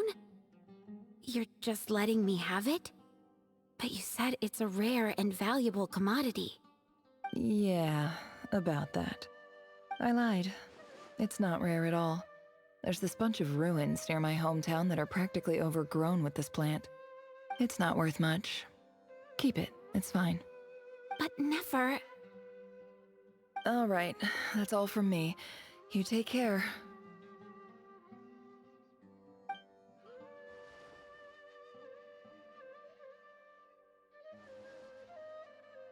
Don't forget me, okay? I mean, we're more than just classmates, right? We're friends. Yeah, I'll remember you. I lied again. That incense is worth a fortune, and it's a rare find even in those ruins. And as for remembering her, I have far too much to do when I get back. No time to reminisce. I'll be lucky if I even make it through this alive. But either way, I expect I'll forget you pretty quickly. Ah, the light. Ah! Oh my gosh. Please, let me out of here. Please.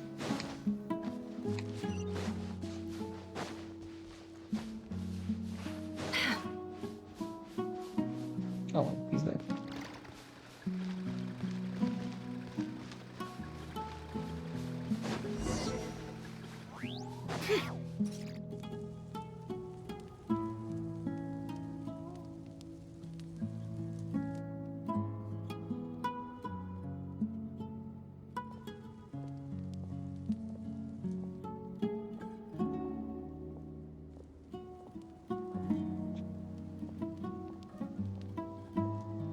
It's a pleasure to meet you, Mr. Arif. So, what does the Academia want? Since they've sent their special ambassador, I assume there's a big business deal to be made. If not, I'd be very disappointed. Please, sir, lower your blade. You're lucky I'm the one they sent. Not all special ambassadors share my admiration for the Iab people. The ever-shifting balance of power in the desert reduced the once great civilizations of this region to rubble and sand. But the story of the Iab has a very different trajectory. Others grew weak, but you grew strong, beginning in obscurity and moving to prosperity. You're the only ones who defied the trend. Huh. So, you do know who you're dealing with? This well is the perfect symbol of your strength, is it not? It used to belong to the Unut, but it looks like you have control over it now. You're not wrong. But I'm sure you didn't come all this way just to flatter us. Of course not. I came to bring you some very good news. Some information that recently came to light, which might just be your ticket to freedom. Records uncovered by the Vahumana Darshan show that a certain well currently under Iab control is built on top of some ancient ruins. These ruins are of great archaeological interest to the Academia. I checked the map carefully on my way over here, and I'm confident that this is the well in question. The Academia is offering 50 million mora in return for excavation rights. 50 million? No, wait. If these ruins are as important as you say, 50 million's a little low, don't you think? Don't get greedy, Iab. We know far more than you think. We know that you seized this well by force. Wasn't that the first step in your rise to power? To drive away the Unut and steal their water supply? So what if it was?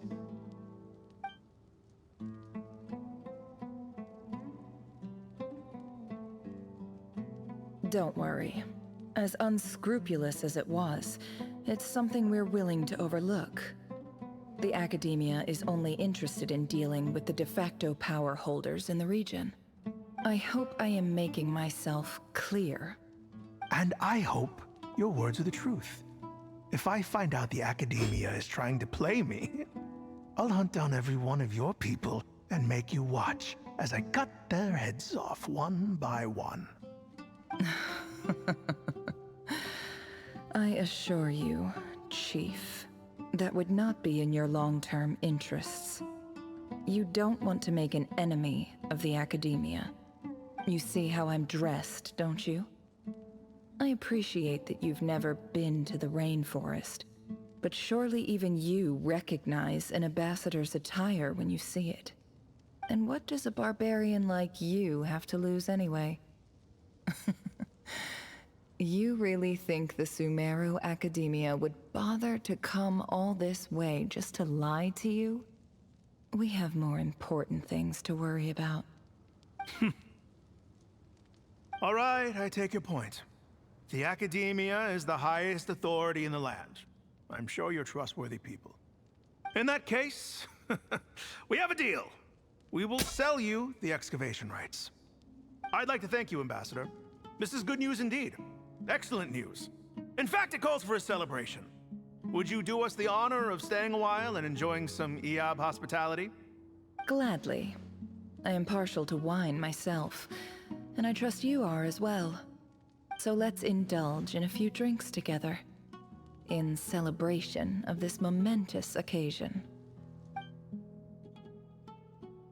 You landed the drink, the mind away, press right over this is the wine.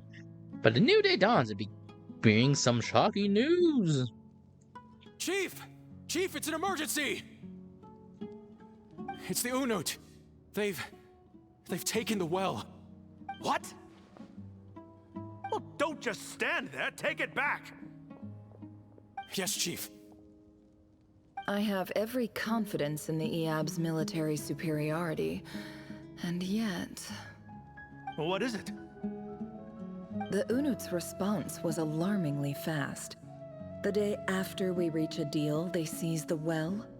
This can't be a coincidence. Perhaps there is a traitor in your midst. I don't think so. I am obliged to remind you, Chief, that the Academia will only deal with the de facto power holders. If you cannot regain control over the well, I'm afraid you won't see a single mora of that 50 million. No! Please, Ambassador, just give me some time. I swear the Unut will not get away with this. That well is ours, and so is the mora. Glad to hear it. I will wait here for an update.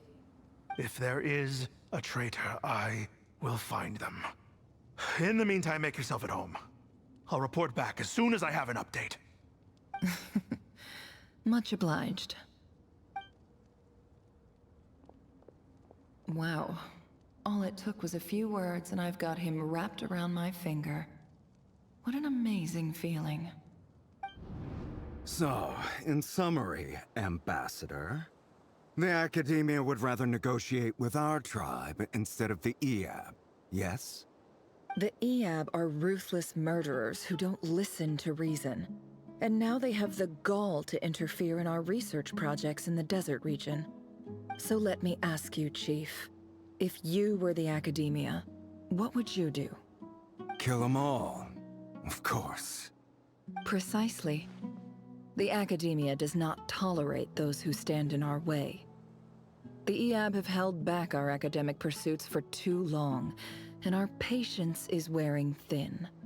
At the same time, there is simply no way that the Academia can be seen to be intervening in desert affairs. I'm sure you understand where I'm coming from. We have our own rules out here.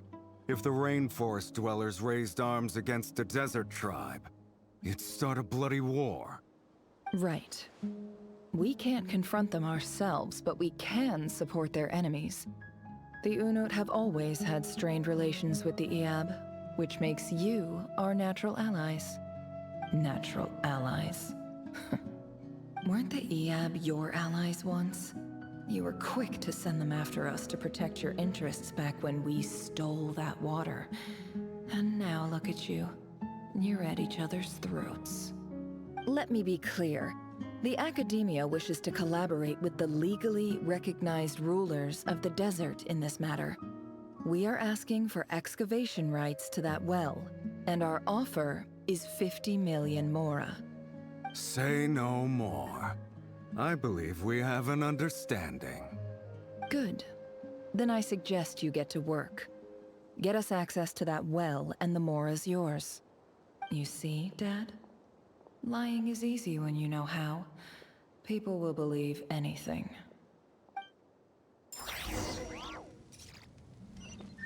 Iceman! I think we're almost done. We're almost out of the story. And then on to the outside world, where I can be free and prosper.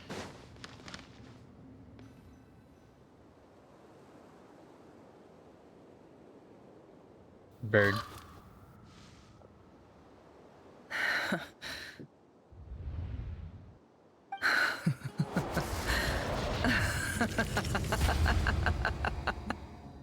Look at yourselves. You may be vile, savage monsters, but your butchered bodies bleed like any others. You're no different. You're nothing special at all. The monsters who destroyed my home, they're just ordinary, petty human beings. What a joke. I think we're even now. Maybe I've even done the desert a favor. It's a better place without all these people around. Oh, Sinuhe, my gullible fool of a father.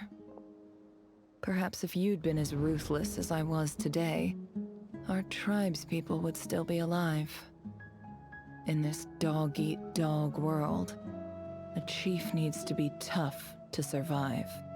But you couldn't do what had to be done. So I did it for you. Nefer, it's okay. All of this is in the past now. I believe I remember you promising to remain silent.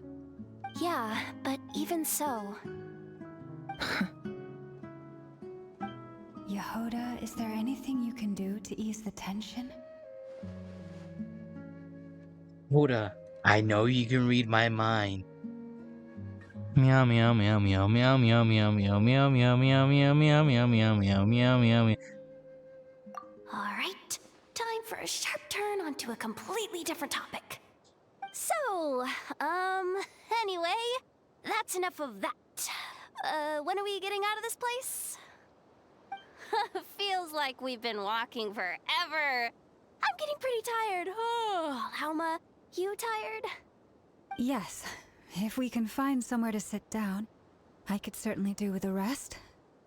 It's not far now. There should be a temple just up ahead. Is it situated about to reach a conclusion? Yes. Cool. Really? A temple? That's where this story ends? I guess that's how things go in the desert. You don't know anything. I've been familiar places in the friends with deserts. Don't you dare talk back to them. Desert dwellers can never escape their destiny. Or so everyone says. I never wanted to believe it, but looking back now, I'm as desert as they come. You mentioned a temple. What's waiting for us there? My biggest trade secret of all. Ah. Then I'm guessing it's where you got your power from. The power to peer into other people's minds. I didn't know you were clued up on any other religions. I'm no expert in the history of Sumeru, but since you come from the desert, I would imagine it has something to do with King Deshret. Oh yeah, me and him are chill. He's a chill guy. And the 7 pillars who served him, and the major figures in the desert, and the belief system. Sounds impressive. Not really, just friends with connections, that's all.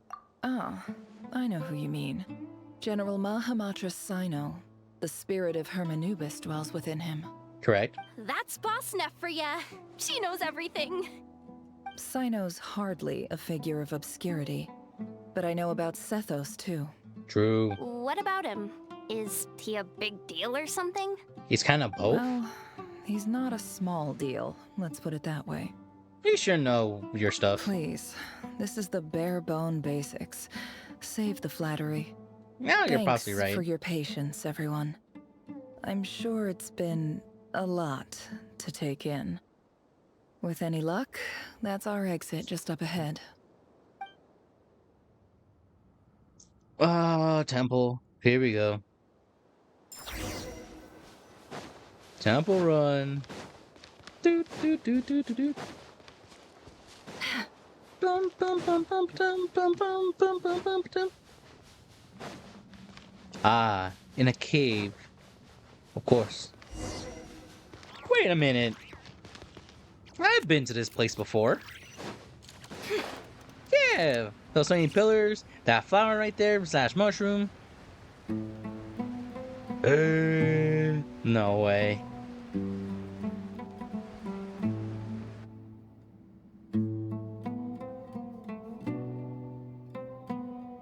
Uh-oh. Uh-oh. Uh-oh. I'm totally out of my depth here. I don't have anything to add about any of this stuff. Like, look at that statue, for instance. I want to do the whole name-dropping, this girl knows her stuff thing too, but I've never seen anything like it before. A statue with the head of a bird. Like something out of King Desseret's mausoleum. That's Thoth, the Ibis King, one of the 7 pillars of King Deshret. The legends say that he, the Crocodile King, and the Goat King were the 3 retainers of King Deshret. That's what I Let's remember take a him. look. In a book. I know, I kind of like Crocodile more, Nefer.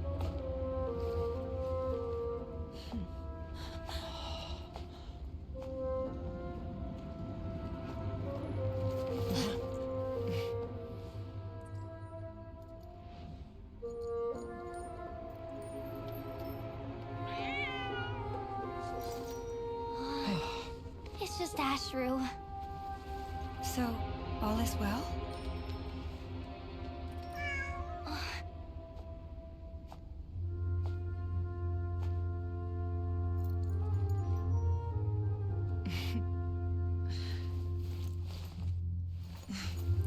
Typically speaking, at this point, the world disintegrates. Then we find ourselves back in the outside world. Besides, these are my memories. There's nothing to fear. You're sure? Of course. It's almost over. Ah,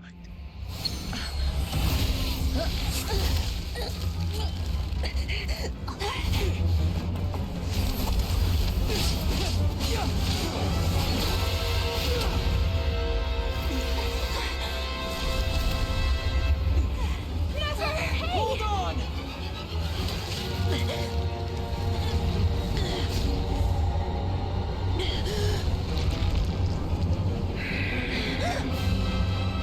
Knowing too much is always a death sentence. Speak for yourself.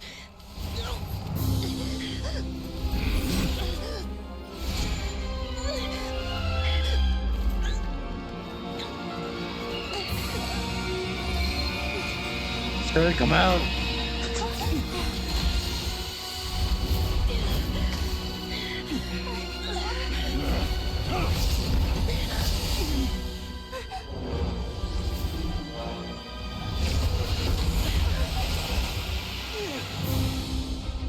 How repulsive. I know that beam anywhere.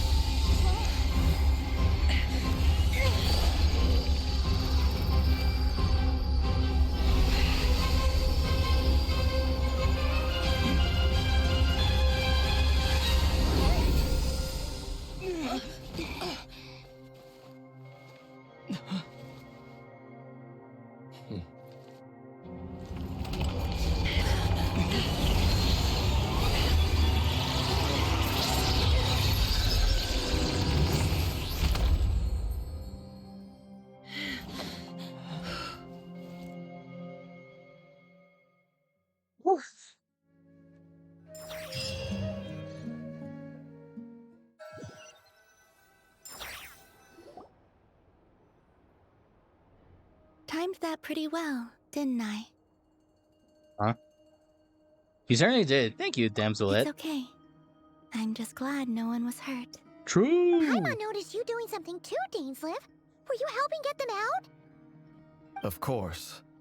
When I asked Nefer to conduct this investigation, I was not naive to the dangers involved. I had a duty to ensure your safety. Good to know your sense of justice is still intact after all these years.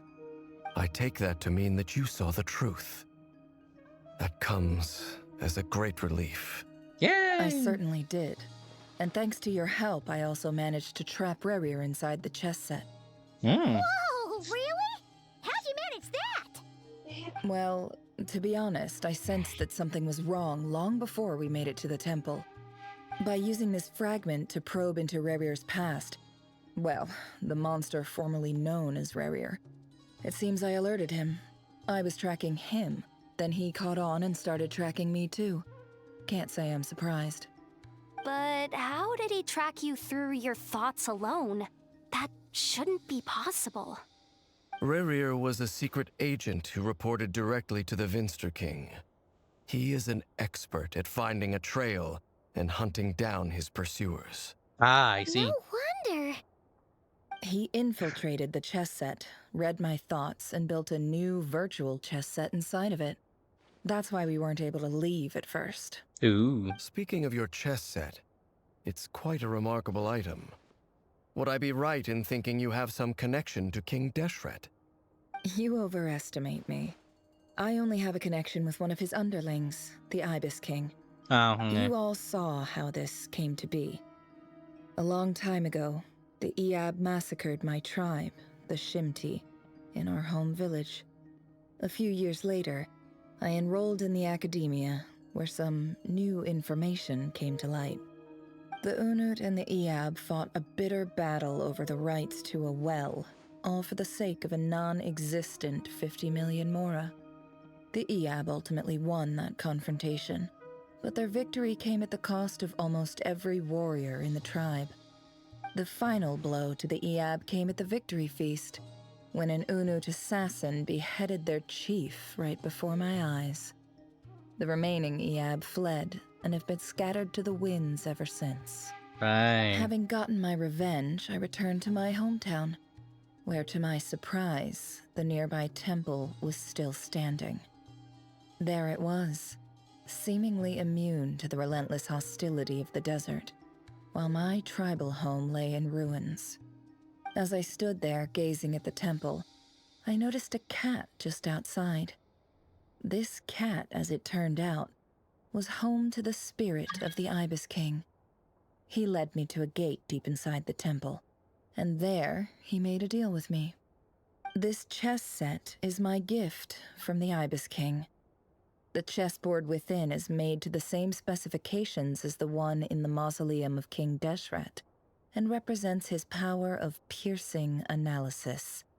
With this chessboard in its container, I gained a certain ability to perceive hidden secrets. Now, you could conclude that the Ibis King simply wanted to give the people of this world the power to seek the truth. But I don't believe that's the full story. Every god plays favorites. Their hearts are as fickle as any human's, full of secrets, perversions, egotistical tendencies. But precious few gods are willing to admit this. It is the same with all powerful forces, including fate itself. Their gaze falls preferentially upon a select few. As you rightly point out, this is an act of favoritism. If you're alluding to the Abyss, then yes, I agree. Gather the others. It's time to share everything I've learned. For long, the group gathers in the office. Why an office? Cat stand. Thank you all Cat for roll. being here. As promised, I did some further investigating into the Raker of Solnari's background. I am pleased to report that the investigation has been most fruitful indeed. The Raker of Solnari, real name Rerir, was once a Conrian subject who served the Vinster King. I will now share the important details of his story. Please save any questions or comments for the end. Nefer narrates Renmir's backstory to the group. At the Vessel King's behest, he gathered intel and assassinated descendants of the Crimson Moon to then willingly take it and drag him to the court posse. Vananir's voice, which spoke to him and his face, reflection of the moon, that he could disturb the water, gain the territory relief, and ease its eternity. In contrast with her own life, for the reflection of the moon, but once a storm of winds flew across the water, it utterly destroyed. The lady smugged away a piece of the moon, disappearing through the mysterious portal, has passed away and finally passed down in the hands of the knave. But when lies on that portal is the other world. The lady never had a chance to share what she found there near the Nefer who followed her in. So that's why he's so obsessed with the moon. And you! A tragic tale, to be sure. But it does not excuse his many transgressions. True. No matter how much Rerir suffered in the past, the fact remains that he is what we know today as the Wild Hunt, wreaking havoc upon innocent lives in Notcry. He becomes more dangerous with each passing day. If left unchecked, it is simply a matter of time before all of Tevat suffers the consequences. This is a threat that the Knights of Favonius cannot ignore. A question for Miss Columbina. Forgive me if this is presumptuous, but have you ever seen the spatial gateway that appeared in Rerir's memory? Never. But I have heard stories of something called the Moon Gate, and this seems to fit the description. Miss Lauma, any thoughts on this? In the lore of the Frost Moon Scions, the moon is believed to hold many secrets. Some sources speak of ancient knowledge, others of a gateway to the unknown. The term Moon Gate is one I have heard before. But as is the case with all of our legends, there are no records of any first-hand witnesses. We cannot know whether it truly exists. Then back to Miss Columbina. As a moon goddess yourself, do you have some idea of where the Moon Gate leads to? Not at this stage, sorry. I do hold the power of the Frost Moon, and my strength is recovering well. I can sense that the gate would open at my command, but... But there's more to the power of the Frost Moon than that? Yes. A moon goddess has the right to open the Moon Gate, since it is a path to the moon. But as Nefer mentioned, holding open a spatial gateway takes a huge amount of power. And right now, I need to conserve my energy to fight the Raker of Solnari. I'm afraid this is one mystery we may have to leave unsolved for now. I agree. Better to save your strength. But if you'll humor me for a moment, I have a bold conjecture of my own regarding the world beyond the gateway. I highly suspect that neither Tholindis nor Rerir made it through unscathed. The evidence pointing to this is the fact that the Raker of Solnari exists in the form of countless fragments. With the abyssal power he wields, no ordinary foe can touch him, let alone tear him to shreds.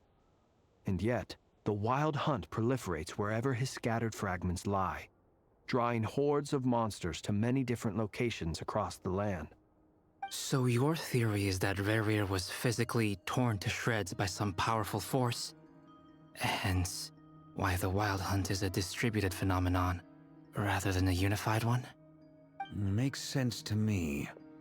Explains why the Wild Hunt is so pervasive, and why he's been trying to piece himself back together. He was whole to begin with, and he wants to be whole again. And Without again, the power of the Abyss on his side, he almost certainly would have perished the moment he was torn apart. But the Abyss, much like a curse, has kept him alive. I could not agree more. The power of the Abyss is most surely a curse. It is a compelling explanation, and one that accords with my present understanding of Abyss creatures. Whether the life form in question is primitive or advanced, if a curse has extended its lifespan unnaturally, it will continue to survive in spite of everything. This raises some interesting questions. I will run some experiments and see if there is any validity to my suspicions. That being said, regardless of whether my research bears fruit, I would like to thank Miss Nefer for conducting such a thorough investigation.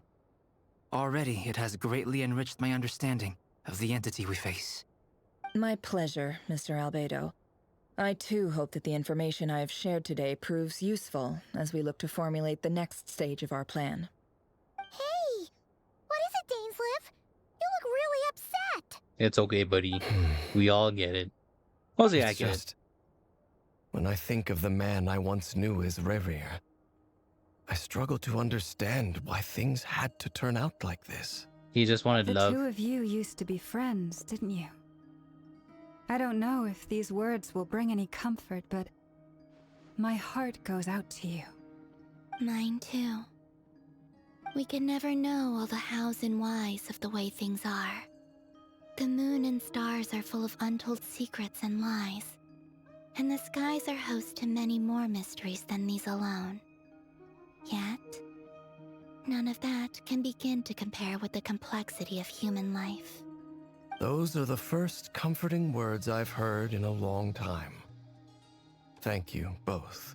Nice. Well, I think this is a good place to end today's meeting. I'm sure Nefer needs some time to recover. She's been through an awful lot today. That's very thoughtful of you, Lama. Of course. Sounds good to me. Take some time to rest and digest before we reconvene to nail down a plan. Oh, if I could tell you so far, discuss what lies ahead. SWAT is dead. Is this a bad time? Hope I didn't kill the conversation. What's up, Varka? Come in. No need. Come on, let's talk outside. You want a drink, don't you? Okay.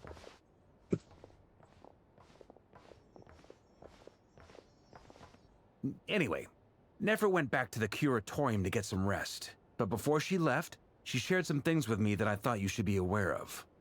Firstly, although she managed to trap the Raker of Solnari inside her chest set, there's no guarantee that the power of the Ibis King is any match for one of the 5 sinners. Their powers are beyond our comprehension. It's only a matter of time before he finds a way to break out. We have to come up with a plan and take care of him before that happens. Honestly, my mom figured that might be the case. So, how long have we got? Well, I asked her that same question. She talked for a long time, but for the most part, it seemed like she was trying to convince me how precious her chess set is. What a long and storied history it has. It felt like some kind of sales pitch, you know? The kind where you end up handing over Mora against your will. Anyway, after all that, she finally answered the question. 2 days, at most. 2 days? Holy moly! Can we even recruit enough help in that time? No. That remains to be seen. Which brings me to the second issue. Dainsleif is obviously conflicted about this whole thing. But given how little time we have, there's no way we can pull this off without his help. You have some history with him, right? Do you think maybe you could talk to him for us? I'll see what I can do for him. Great. I appreciate it. All right, on to item 3. So, Albedo, Durin, and I put our heads together and came up with a plan. Can't promise it's gonna work yet, but at least it's a start. We figured we'd bounce the idea off you first. We'll explore it further once everyone's recovered. Ask away? Question mark? Oh, Paimon's dying to hear this. All right, so here's what we're thinking. All right. A hushed voice, Varka lays out the plan. A shocking plan, but nothing can phase the grace, traveler, and trusty travel guide in Tibet. That doesn't take you to get We behind it. felt a little uneasy about roping you into this. I mean, firstly, you're not locals, and secondly, none of us are your boss. You're well within your rights to refuse if you so choose. Roping us in? Why would you even say that? We know the stakes here. It's all of us against the Rayher of Solnari, or none of us stand a chance. I choose my words very intentionally, I'll have you know. I like to think there's an art to striking a down-to-earth tone even when the stakes are through the roof. Sir Varka, I have a few thoughts about this plan. I'm all ears. Right. I think we can be more flexible with how the roles are allocated. In my view, the most sensible lineup would be like this. And that's how I saved the elephant. I see your point, yeah. But if that's how we're going to approach this, you'd better make sure you're ready. To be clear, I don't doubt your abilities. Far from it. I just want to make sure. Are you really willing to take all this on? I want to do everything within my power. The Rayher of Solnari is a truly fearsome opponent, and if I do my part, it'll greatly reduce the risk for everyone else involved. Well, that tracks with what I've heard. Jean's mentioned in her letters that you're so diligent it's almost abnormal. As in, most people weigh up the risks and rewards in situations like this. But you seem to just march towards danger without a moment's hesitation. Of course, everyone appreciates a fearless pioneer. But all that aside, I'm the Grand Master of the Knights of Favonius, and you're our honorary knight. I want to make sure your courage doesn't come at the expense of your safety. Thank you, Sir Varka. I should be the one thanking you. It means a lot to have you on board. I'll give some serious thought to your suggestions. Varka gives a nightly bow, says goodbye, finalizes the plan in action. And after the light mood, he books a hotel, gets you all the drinks you want. Sure. Has been invited, you and Paimon leave the room, discuss the room, Paimon over the fruit juice. Everyone knows you're waiting on you, chattering, the rest is done. Go to them, just has arrived. Sarah remain conscious of the fact that the future non-craft passengers decide tonight. Some way lies to say, you may near most of them, but no, not all are counting on you. I'm not done.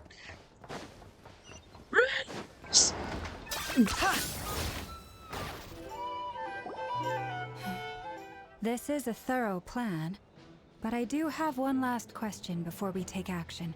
Yo. How can we be sure that our enemy won't leave the designated area? Great question. Albedo's been hard at work analyzing Rayher and the Wild Hunt's behavioral patterns. His conclusions are as follows. Firstly, from the earliest known confrontation until now, Rayher has never displayed any ability to manipulate the dimension of space. So it's unlikely he has any power in that domain. Right. Secondly, he seems to have a particularly strong vendetta against our group. If we put him in a fight-or-flight situation, he'll choose to fight every time. Thirdly, finally, and most importantly, he is consumed by hatred, both for the moon and for his enemies. Turns out, we tick both of those boxes. We have a reincarnated moon in our ranks, and a spy who accessed his private memories without permission. He'll be baying for blood, not looking to escape. As someone who's had their fair share of interactions with the Wild Hunt, those all seem like valid observations to me. Understood. Then I will defer to the verdict of the group. Well, everyone, that's the plan in full detail. Albedo and Durin are carrying out their part as we speak. Plan approved. Scheduling. Okay, any firepower you need, I got you covered. Let's light this baby up. The Frost Moon Scions are behind you as well. And the rest of you?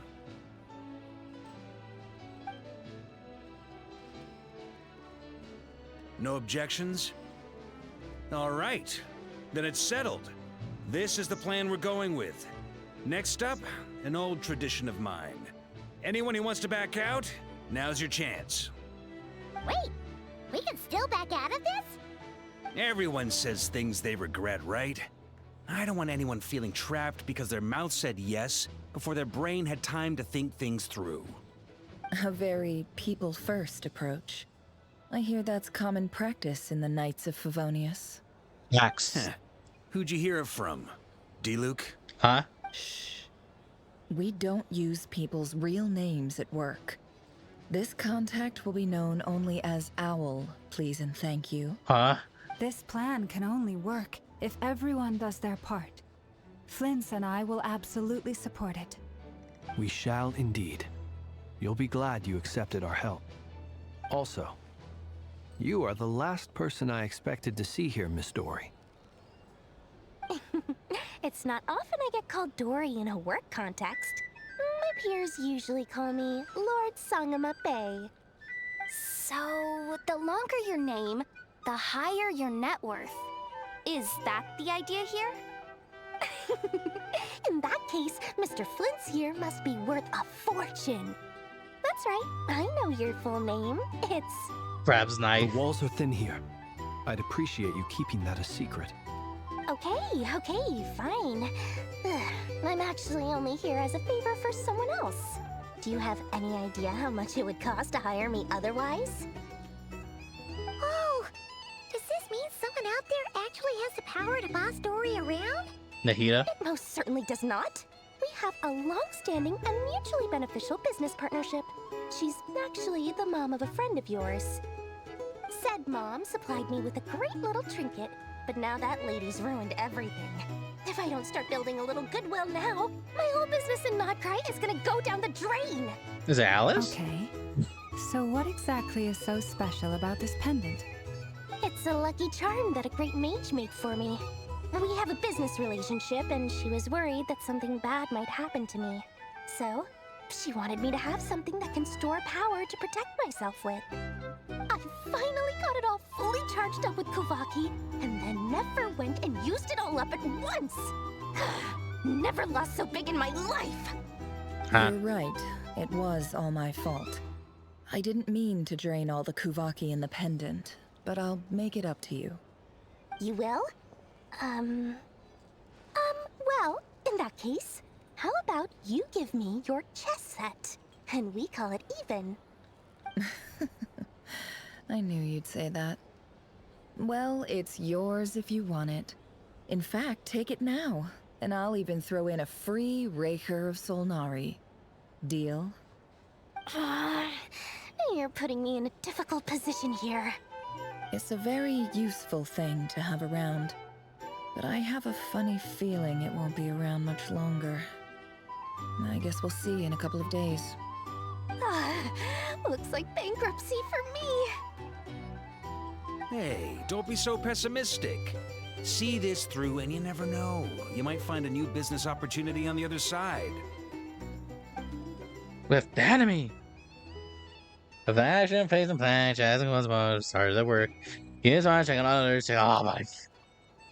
Really?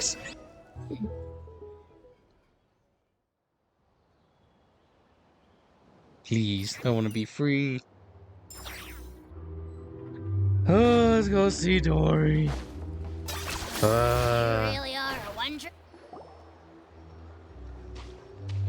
Dory, how are things going? Feeling ready? Oh, I was born ready. We only have 2 days. You think Lord Sangama Bay would let an opportunity like this slip by? Yes. Don't forget, when something's in high demand, the people with the goods on hand get to charge the highest price of all. Even higher than the sellers taking advance orders. Ta-da! See? It's right here! Ah, it's so pretty. Did you make it?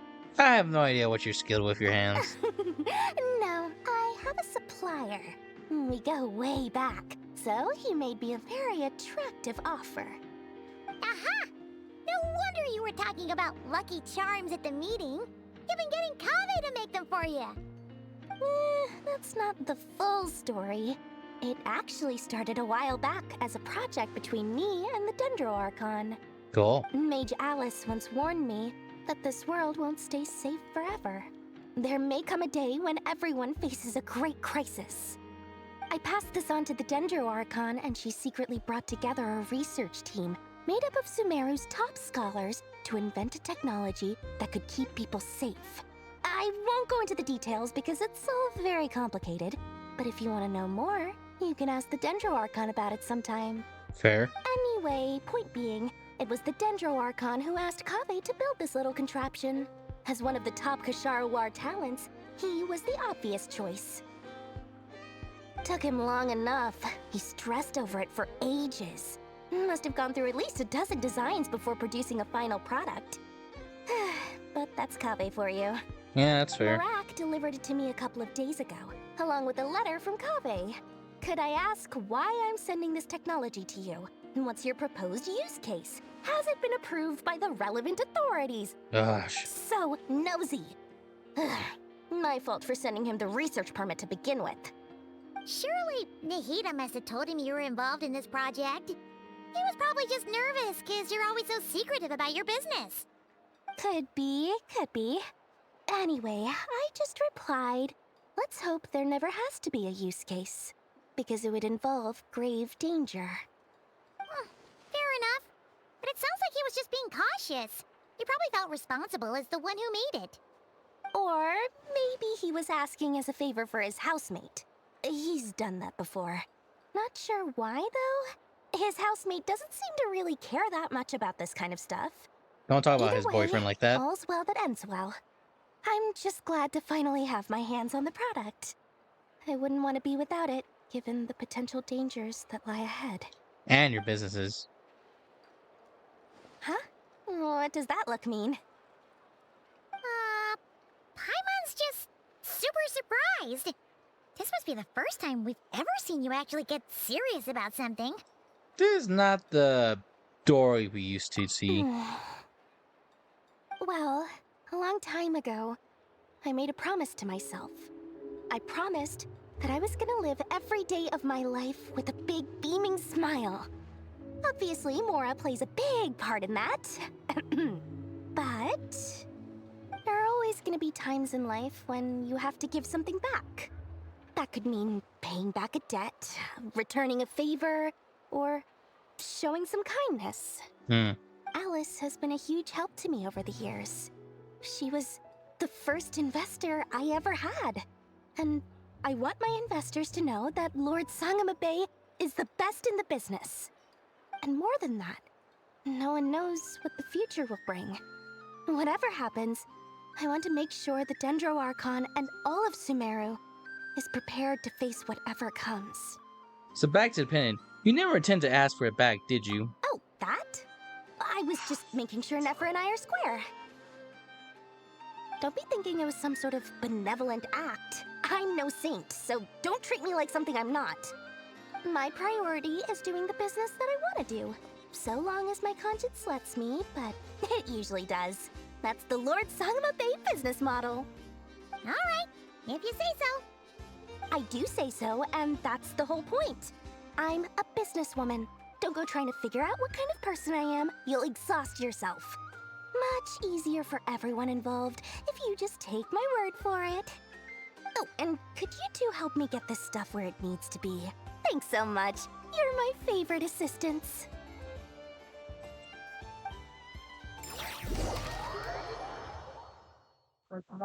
Meanwhile, at the hideout.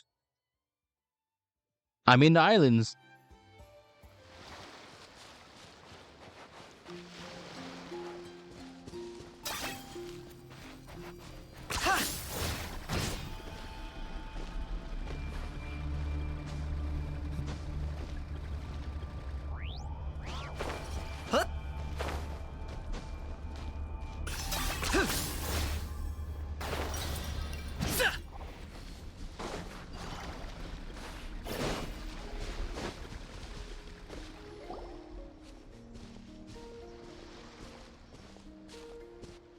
Traveler, Paimon.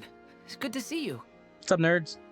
Everything going smoothly over here? Or brothers, technically. Sort of. As you're probably aware, Varka, Durin, and I captured some abyssal creatures from the Wild Hunt. Right. Per the plan, we dissected and analyzed some samples of these creatures. The process went very smoothly. The findings, however, come with some troubling implications. Ooh. What? You can actually dissect the Wild Hunt? Well, technically they are That physical. depends on your definition of Wild Hunt and dissection. Harmless, lifeless. These words are accurate descriptions. The Wild Hunt is an interesting phenomenon. In and of itself, it doesn't seem to possess anything akin to a human personality. But taken as a collective, the medium through which the Wild Hunt is summoned does appear to have a soul. Master griped a lot about the wise Horoptotire, and seemed somewhat fascinated with the Faust Certology. But she barely mentioned Rerir at all. I don't think that was because of his lower social standing, though. Anyway, it's a pity. I should like to hear her thoughts on the nature of the lifeform he has become today. It's a strange mix. The furious energy of an abyssal being channeled through a fractured physical existence. A consequence of being torn apart by an unknown power. Perhaps the only explanation for his survival in this state is that he sacrificed a degree of individuality in exchange for a continued existence. Oh, sorry. Once I get talking about interesting research, I have a tendency to go on indefinitely. Back to our research findings. Essentially, they confirm my hypothesis. Rerir's corpse is completely contaminated by the Abyss, and the effects are irreversible. Ooh. You could think of this as Rerir in mutated form. But in my view, even that would be inaccurate. In reality, his whole being has been consumed by the Abyss. In other words, he is now nothing more than a manifestation of abyssal power. Unfortunately, at present, we have no means of completely eradicating abyssal power. Hence, we cannot fundamentally destroy the Reihir of Solnari either. Oh, that's terrible news! So, that's it? We can't defeat him? Not even if we get the power of the Three Moons? Maybe? Miss Columbina's situation is a difficult one. She can never achieve wholeness when the world does not accept her presence. It's as if her creator banished her to a place she can never be accepted. It means she spends most of her energy just on her own survival. Given the circumstances, it's only natural to despair. But we must see this plan through to the end. Time to kick off the backup plan. Alright. Oh, Paimon almost forgot! This is for you. Dory asked us to bring it. Ah, how wonderful. Well, thank you for making the trip. Durin and I will be heading off shortly. I'm sorry I won't be there to protect you in person this time. Please be careful. Trust me, we will. All right then. Stay safe. Meanwhile, at the Moon Siren location. Oh, what's this? Can it take me there? Running away? All people of the Scions, what's thy wisdom? Varka's here. What's up, dude? What's up, my diggity dog? Miss Lauma, is everyone here? Yes. The fate of my flock is in your hands, Grand Master Varka. Please keep them safe. My lady, what are you saying? Within the next 24 hours, we will face the biggest crisis the world has ever seen. This is not a burden that we deserve to bear, but I believe that we reap what we sow in this life. So I intend to act. I must do what I think is right. For me, that means fighting for the future of Nodcry. This gentleman is the Grand Master of the Knights of Favonius, Varka, Knight of Boreas. In my absence, please follow his lead. Hey, everyone. He didn't open his mouth. There it is. Guess I should introduce myself. Well, to start with, I know my way around a battlefield. Biggest strengths are honesty and hard workingness. Anyway, point is, I don't intend to let Lauma down. I'm gonna do everything in my power to keep every last one of you safe and sound. Meanwhile, at the hideout of the Moonclave. Oh, treasure! Yar! Give me that treasure! You don't need this! Do I get a share? You actually want this trash? Yeah. Please, let me out.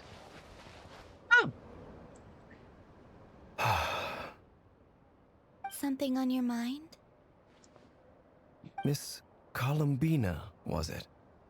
I believe that's how the others addressed you. That's right. Names are funny things. Have you always been called Dainsleff? Yes. I take it your own name has a more complicated history. I have a different relationship with names than other people. To be honest, I'm not even sure that Columbina is my name. At least, not in the same way that Dainsleff is yours. But it's what everyone calls me, and I go along with it. A lot of my life has been that way. I get so used to things that I forget to question why they are so. I never used to think much about where names come from, or what they mean to people. Maybe something's wrong with me. You're different from other people. I sensed it the first time we met. You're more perceptive than most. I'm sure your long life and rich range of experience explains that. Do you ever find yourself missing Conria, Mr. Dainsleff? Difficult to answer. I have dreamed of the past many, many times. Sometimes I'm fighting tooth and nail. Other times I'm lying on the ground, defeated. I don't recall any happy moments from that time. It has been too long. Is that because hatred survives longer than love and affection? That would not be for me to say. I make no excuses for the grudges I bear. But whatever the reason, I remember little that was beautiful or sentimental. Thank you for your help with the Rerir situation. Without your efforts, I never could have learned the hidden truth of his story. You're welcome. I know he's your friend. Friend? He betrayed me.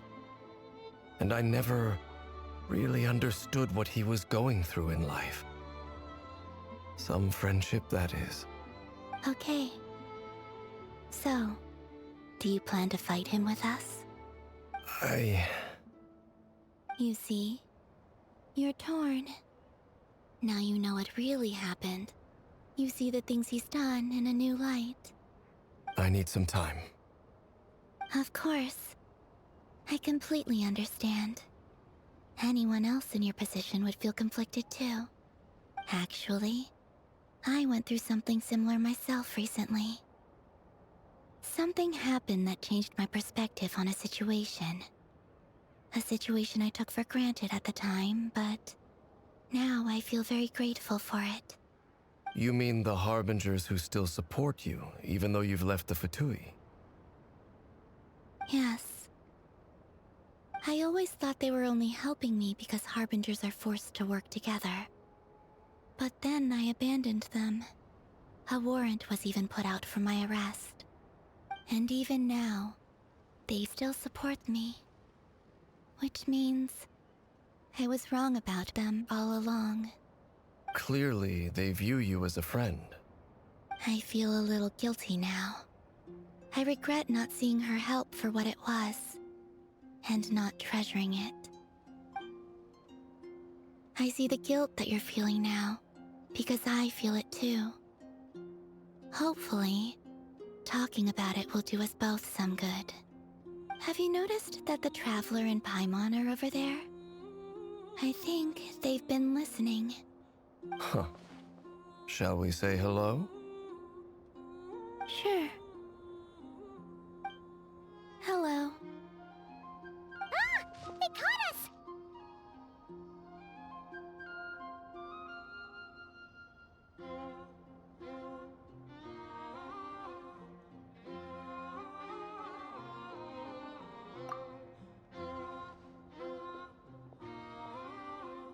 I apologize for making you worry.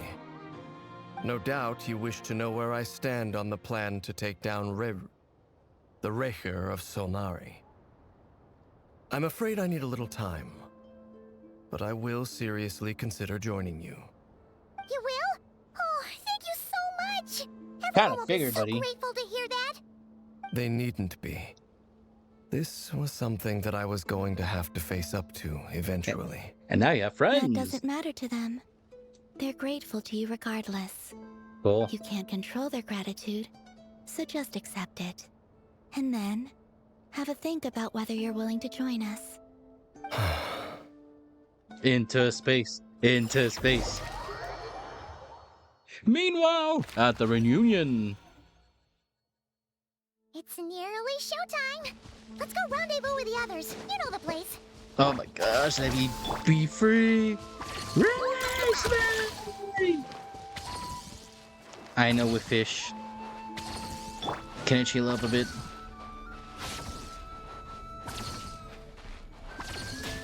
Ouch. Stand with me.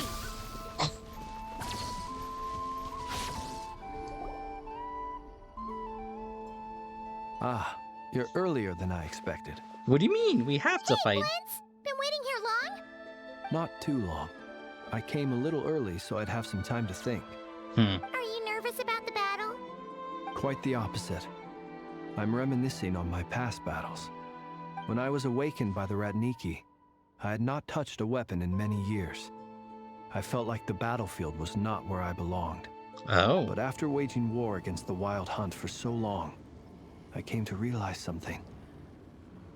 A life of absolute peace is simply not a possibility for me. My restless flame indicates that somewhere inside of me, there is a deep yearning to root out the evil in this world. Oh, that doesn't sound like such a bad thing. I agree. Well, in the past, when I was a Fae whose primary concern was hibernation, it was hardly ideal. But it certainly serves me well here in the present. And I am delighted to be able to join forces with you in this endeavor. Looks like I'm not the first to arrive. Ah, Miss Lauma. Did you sleep okay last night? Hi, Lady Llama. I struggled to settle down at first because of the nerves. But don't worry. I got enough sleep in the end. I'll be just fine. Thanks for everything, Llama. Please. I'm just doing my part. True. Never! Over here! The goods have been delivered. The backup is planned underway. Ino asked me to relay a message. She said Anefa will be on high alert and keep a close watch over all secondary districts where defense is required, providing support as necessary. Meanwhile, Ino herself will provide range support to us directly, using her latest invention. Excellent. My thanks to all involved. The chess set's looking a little unstable. It won't hold him much longer. We should be prepared to engage at a moment's notice. No sense sitting around waiting. Let's make the first move while we still have the option. True. I agree. Paimon, find a safe hiding place. Got it! Be careful, Traveler! I will. Just like the Abyss, Paimon will be back. Everyone, take your positions as soon as the battle starts. Every ounce of strength we have in our bones, let us bring to this fight. Ready? Steady. Let's go. I've seen all your futile ploys before. You have become the authors of your own demise. I wouldn't be so sure about that. You are merely a moment of sport before I tear down the moon.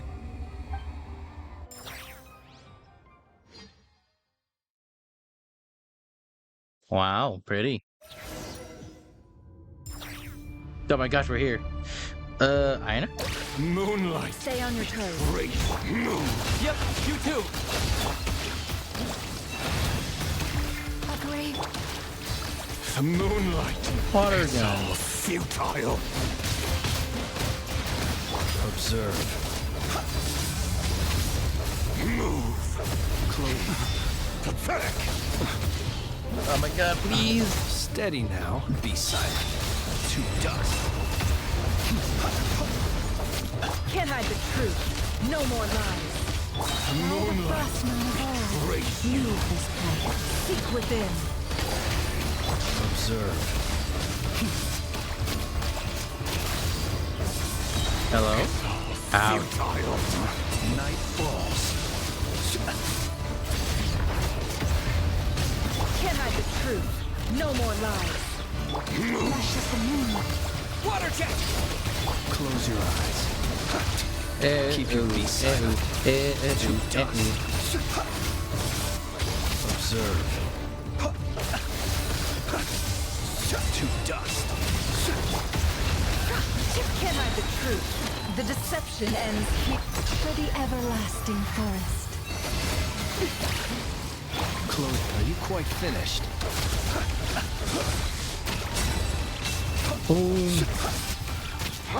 Observe.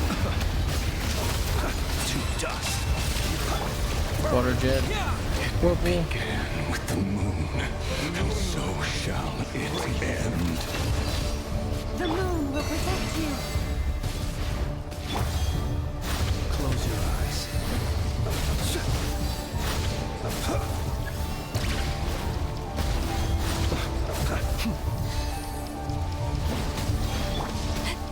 Now, Forest, protect us. I see. That's how it works.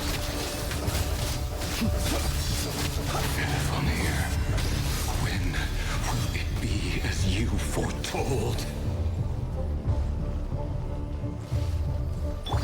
Rushes the moonlight. Where is he? I'm losing him. Moonlight betrays you. Ouch. Leave this place. Wow, I missed. Yes, got him. Welcome here. Paralyzed land. Please. With one heart. No more lies. The mystery unravels. Now, Beware the creatures of the night. Are you quite finished? To dust. Observe. Branch into song. It all adds up. Can't hide the truth. By the frost moon of old. A Ouch. brave transcript. Go! Be silent. To dust. oh my gosh, the pain. Ouch. Steady. Ouch. It all adds up. The deception ends here. Luscious the Boom. moon. Water jet. For the Do this. everlasting forest. Observe.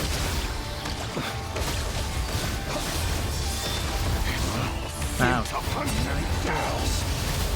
Close your eyes. Night falls. No more lies. Can't hide the truth. Receive my blessing. Observe. Close your eyes. Do you fear the dark? Water jetting. The mystery unravels. Never go. You to hunt them down. Luscious the Boom. moon. With one heart, we Observe. Ouch. Daisy got me to a wall. Ow. Night falls. Do you fear the dark? it all adds up. Ouch. No more. Seek within. Llama. Please, llama. By Please. the frost moon of old. Observe. You're the moonlight is over you. Who wants to go first? No. Get out of my sight! No, Oh, boy. we've been Death is within separated. my grasp. You okay? Ouch. Never. Where are the others? Stuck outside the barrier. I guess he really doesn't like us. I told you before, knowing too much is always a death sentence. Be Be careful what you wish for.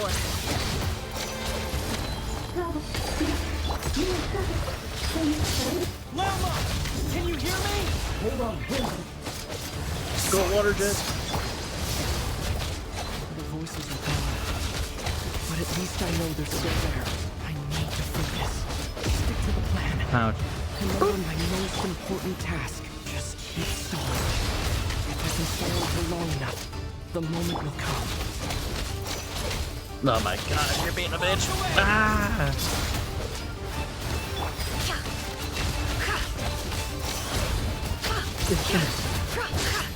Oh my gosh. Ouch. No more lies. The mystery unravels. Go! Oh. Water jetting. It all adds up. Ouch. Can't hide the truth.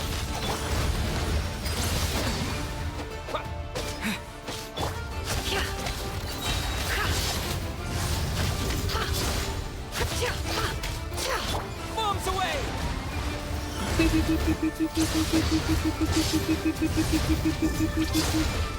Water jet. The deception ends here.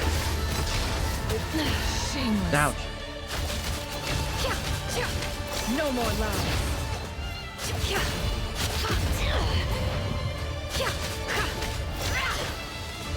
Hello? Oh, there he is. Huh?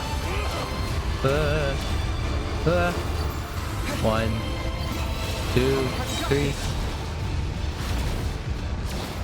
What do I do? I can't shoot R, enemy's too high.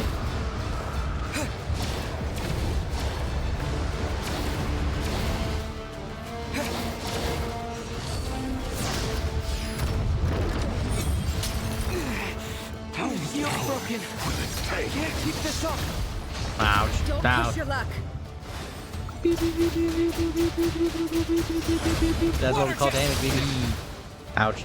It all adds up. Can't hide the truth. Ouch.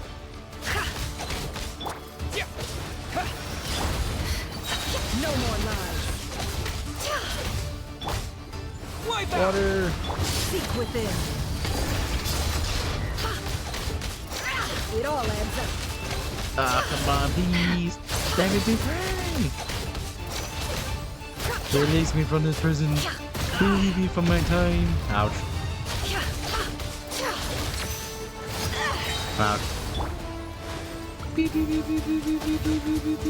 I'm missing. Got him. Go! The mystery unravels. Makuba. Can't hide the truth. Let's see what you're made of. Oh, that's so nice. The deception ends here. No more lies. Boom, boom, boom, boom, boom, boom. It all adds up. Can't hide the truth. Ouch.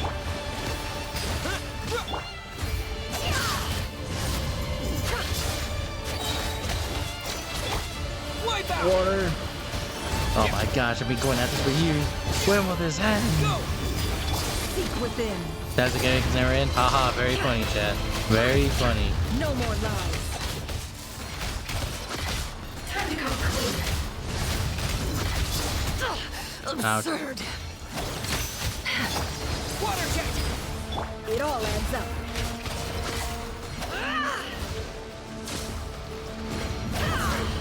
Oh, Bashar again. Ah. 1. 2. 3. There's no other way.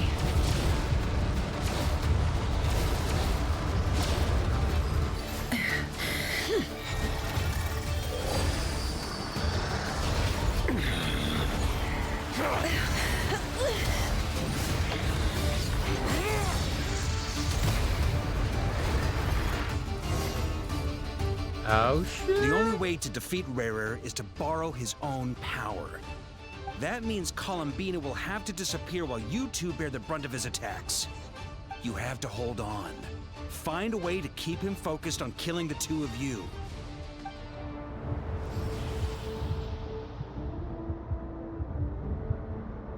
Never. Your eyes are bleeding. Soon you will be powerless to resist. And then, I will reduce you to dust. But that dust will plague your memories. Come on, keep holding on. Any other tricks up your sleeve? Let's see them. As entertaining as they are. You've backed yourself into a corner. You don't fool me. I see your fear clear as day. I have to stoke his rage. Make him unleash everything. You fear what you could never defeat. You fear the thought of never being able to save your beloved. You cannot win the fight against fate, Rerir. Is that what you think? Well, now it's your turn to feel afraid!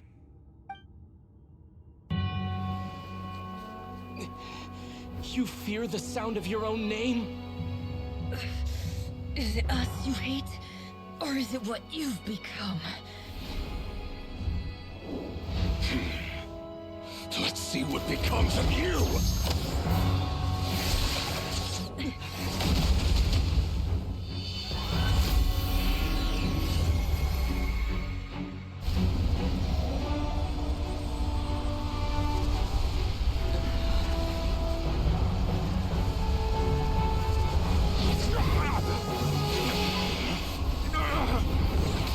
What's happening?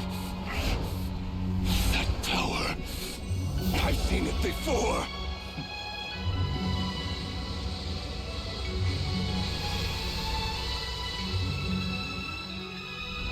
His power is on another level. We'll need to use an alchemical array to convert his power into a usable form. Then quickly channel it into Columbina, rendering her powerful enough to compete with him. I'll join you. I can help. If I release enough abyssal energy into a confined space, it'll create a potential difference, allowing us to extract a huge amount of elemental energy. Next, I'll synchronize with everyone's minds using Pyro, then give you temporary access to their abilities and fields of view. But it won't last long. Can you see? Well enough.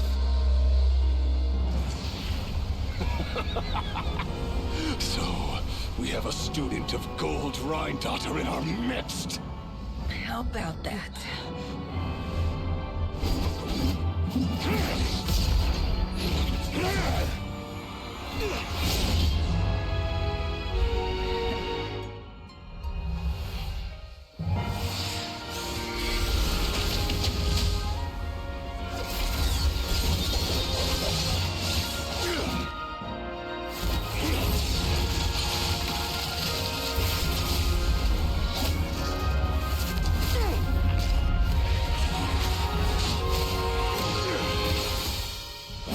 You use my own power against me?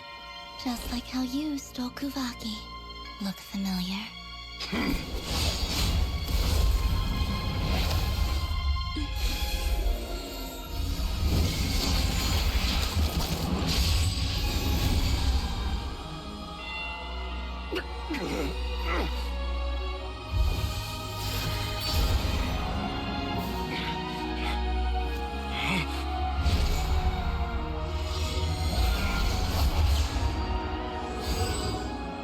Don't you realize? You don't have the power to hold that gate open. I don't, but someone else does. Like you're a loser. Goodbye, Rerir.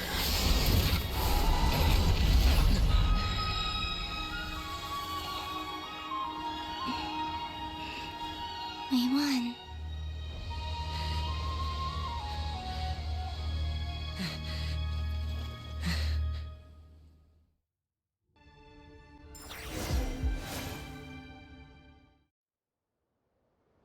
Oh, finally! Your eyes, oh my god. Nefer, how are your eyes? They're fine. Apart from the blindness, of course. It's not too late. Let me handle it.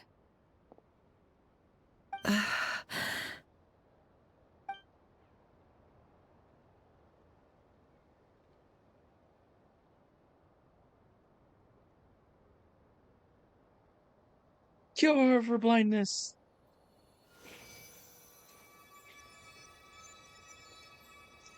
Miss Nefer, it's not like you to lose your composure. That was the most reckless thing I've ever seen you do. Reckless how? The situation was critical. Our lives were at stake. We had to do something. Even so. Okay. I guess you're right. Under the circumstances, it was a wise decision. You traded your eyes for an incredible victory. In business terms, I suppose that's a huge return on investment. I'd be hard-pressed to argue otherwise. Still, I don't like this outcome, and I don't want you to lose your sight for good. People suffer when they make sacrifices they shouldn't have to make, whether that means faith, strength, or in this case, your ability to even see. I had hoped you could win without sacrificing so much as a single hair on your head. Thank you. Really. All done. Don't try and open your eyes just yet. We'll see how you're doing in a couple of days. Until then, please follow your recovery plan to the letter.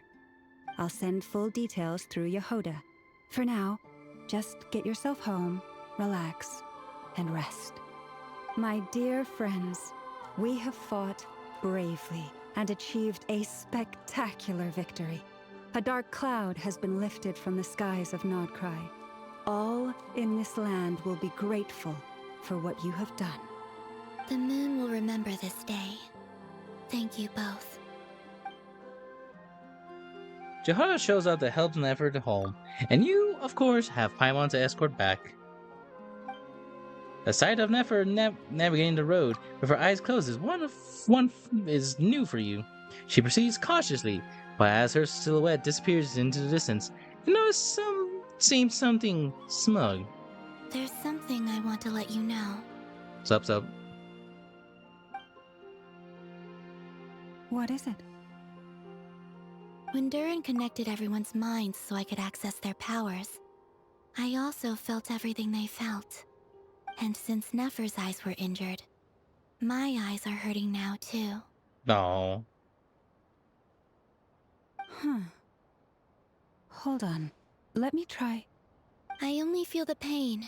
There's no actual damage. I just thought I should tell you. You're right. There's no damage. That's a relief. But I must say, I'm surprised to hear the Kutar share something like this with me. In the past, you never used to open up about yourself. Things are a little different now from how they were. I'm learning to share how I truly feel with my friends. Friends? You have no idea how glad I am to hear that.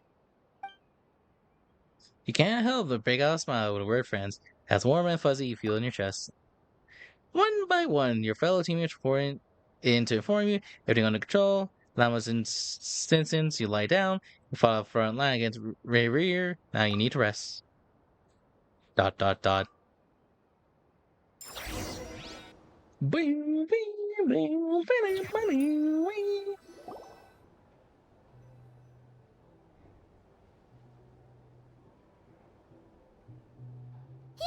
You're awake!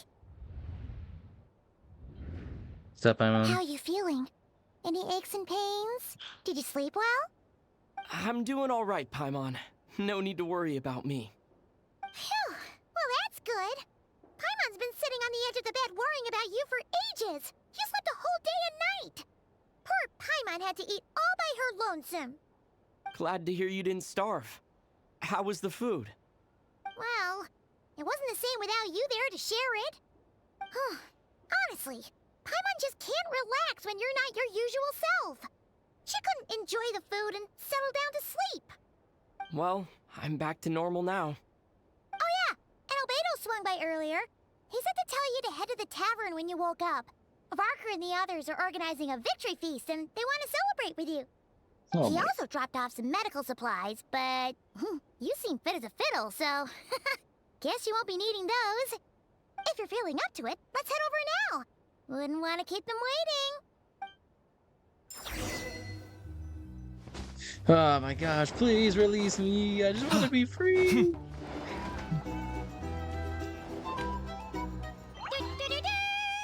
We're here! Oh, Traveler and Paimon! Perfect timing! We were literally just saying how there's no way we're holding this victory feast without you any longer, and we would have postponed it till tomorrow. How are you feeling today? Much better. Thanks. Don't worry about me. Relieved to hear it. If that changes, just let me know. Happy to check you over at any time. Yep, we're here for you. Anything you need, just let us know. Oh wait, where's Nefer? Still resting. How are her eyes doing? Nefer's right over there. I'm sure she'd love to catch up with you.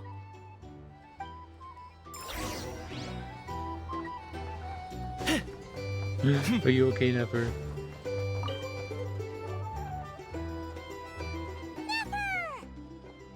Traveler, Paimon, are you recovering well? Much better. Thanks. Thanks to a good rest. You look well too. Turns out that moon chanter has some real talent after all. My eyes were mostly recovered after just a couple days rest. I can actually open them again now. Yeah, but you gotta be careful. Lauma says not to strain your eyes while they're still healing. Yes, thank you. I'm well aware. Yehoda, could I borrow you for a moment? I could do with an extra pair of hands. Oh, sure. Coming. Did you hear that? I gotta go help Lauma for a second. You guys chat among yourselves. I'll grab us some drinks on the way back. Paimon, you still like 'em sweet? You bet! Make it extra sweet, because Paimon's earned it! Sure thing!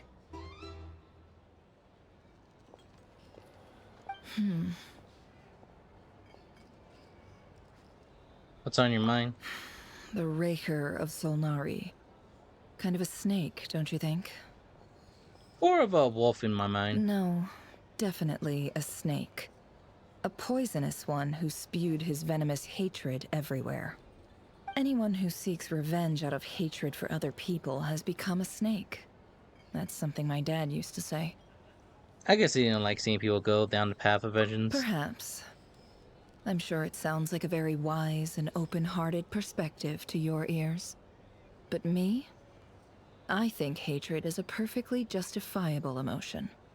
What else is left when everything you depended on in life gets stripped away? Something's gotta fuel that drive to keep on living. When I look at your life, I see lots of things you can depend on. If you're worried about me, you can nip that in the bud. I'm not someone who gets stuck in the past. It's just... I suddenly feel like I was wrong to call my father a liar. He was just a fool. That's why the Academia turned their back on him, and why the other tribes ganged up on him. Oh, Father. How much better things could have been if you were a skilled liar. Look at the Ibis King. Thoth is a fiendishly cunning liar. And yet, strangely, he feels more like a father to me than my real dad ever was. He's never brought it up, but I'd bet he feels the same way. Why else would he give me the power to perceive the truth, while at the same time training me in the art of deception? Sadly, I've never heard the Ibis King's voice. What he's actually like. Well, King Deshret banished him to Aru, which is essentially a prison, and posed 3 questions to him. He promised that he'd have his freedom if he could find the answers.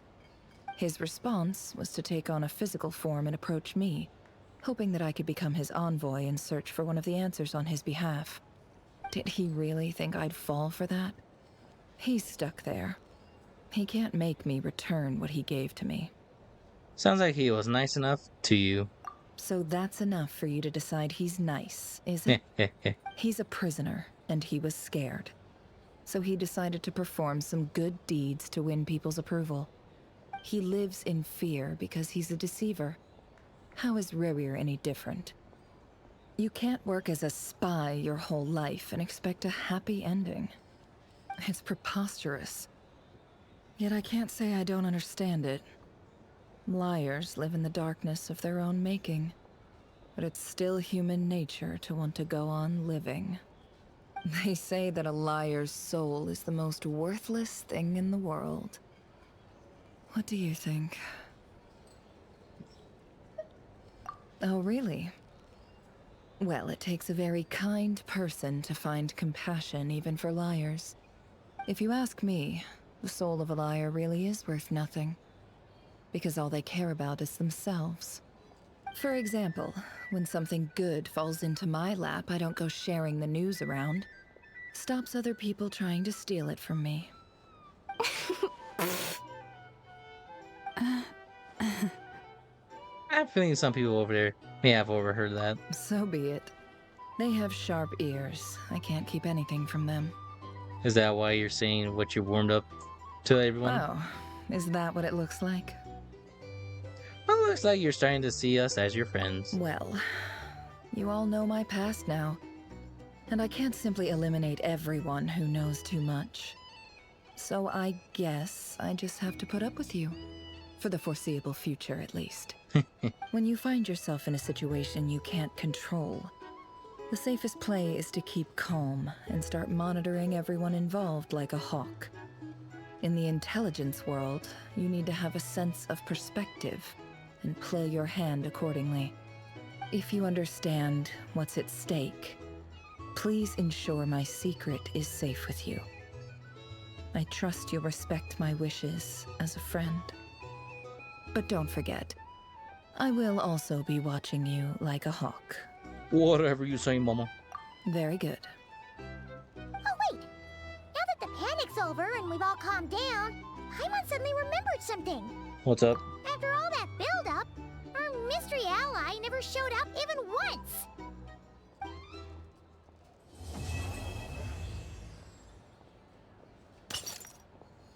Oh, noise came from that inside. Am I imagining things?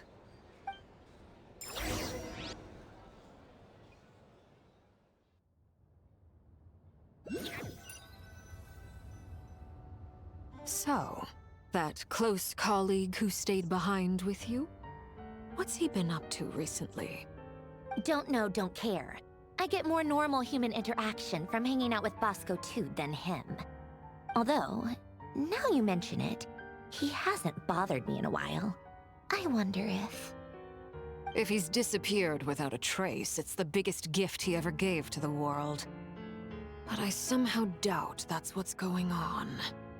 He won't lie low forever. So we'd better stay on guard.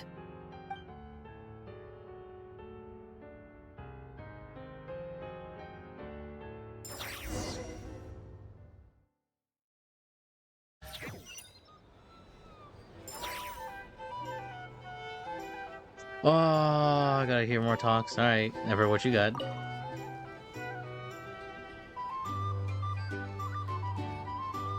Ah, Lord Sangama Bay. How lovely to see you. I must thank you for the device you provided.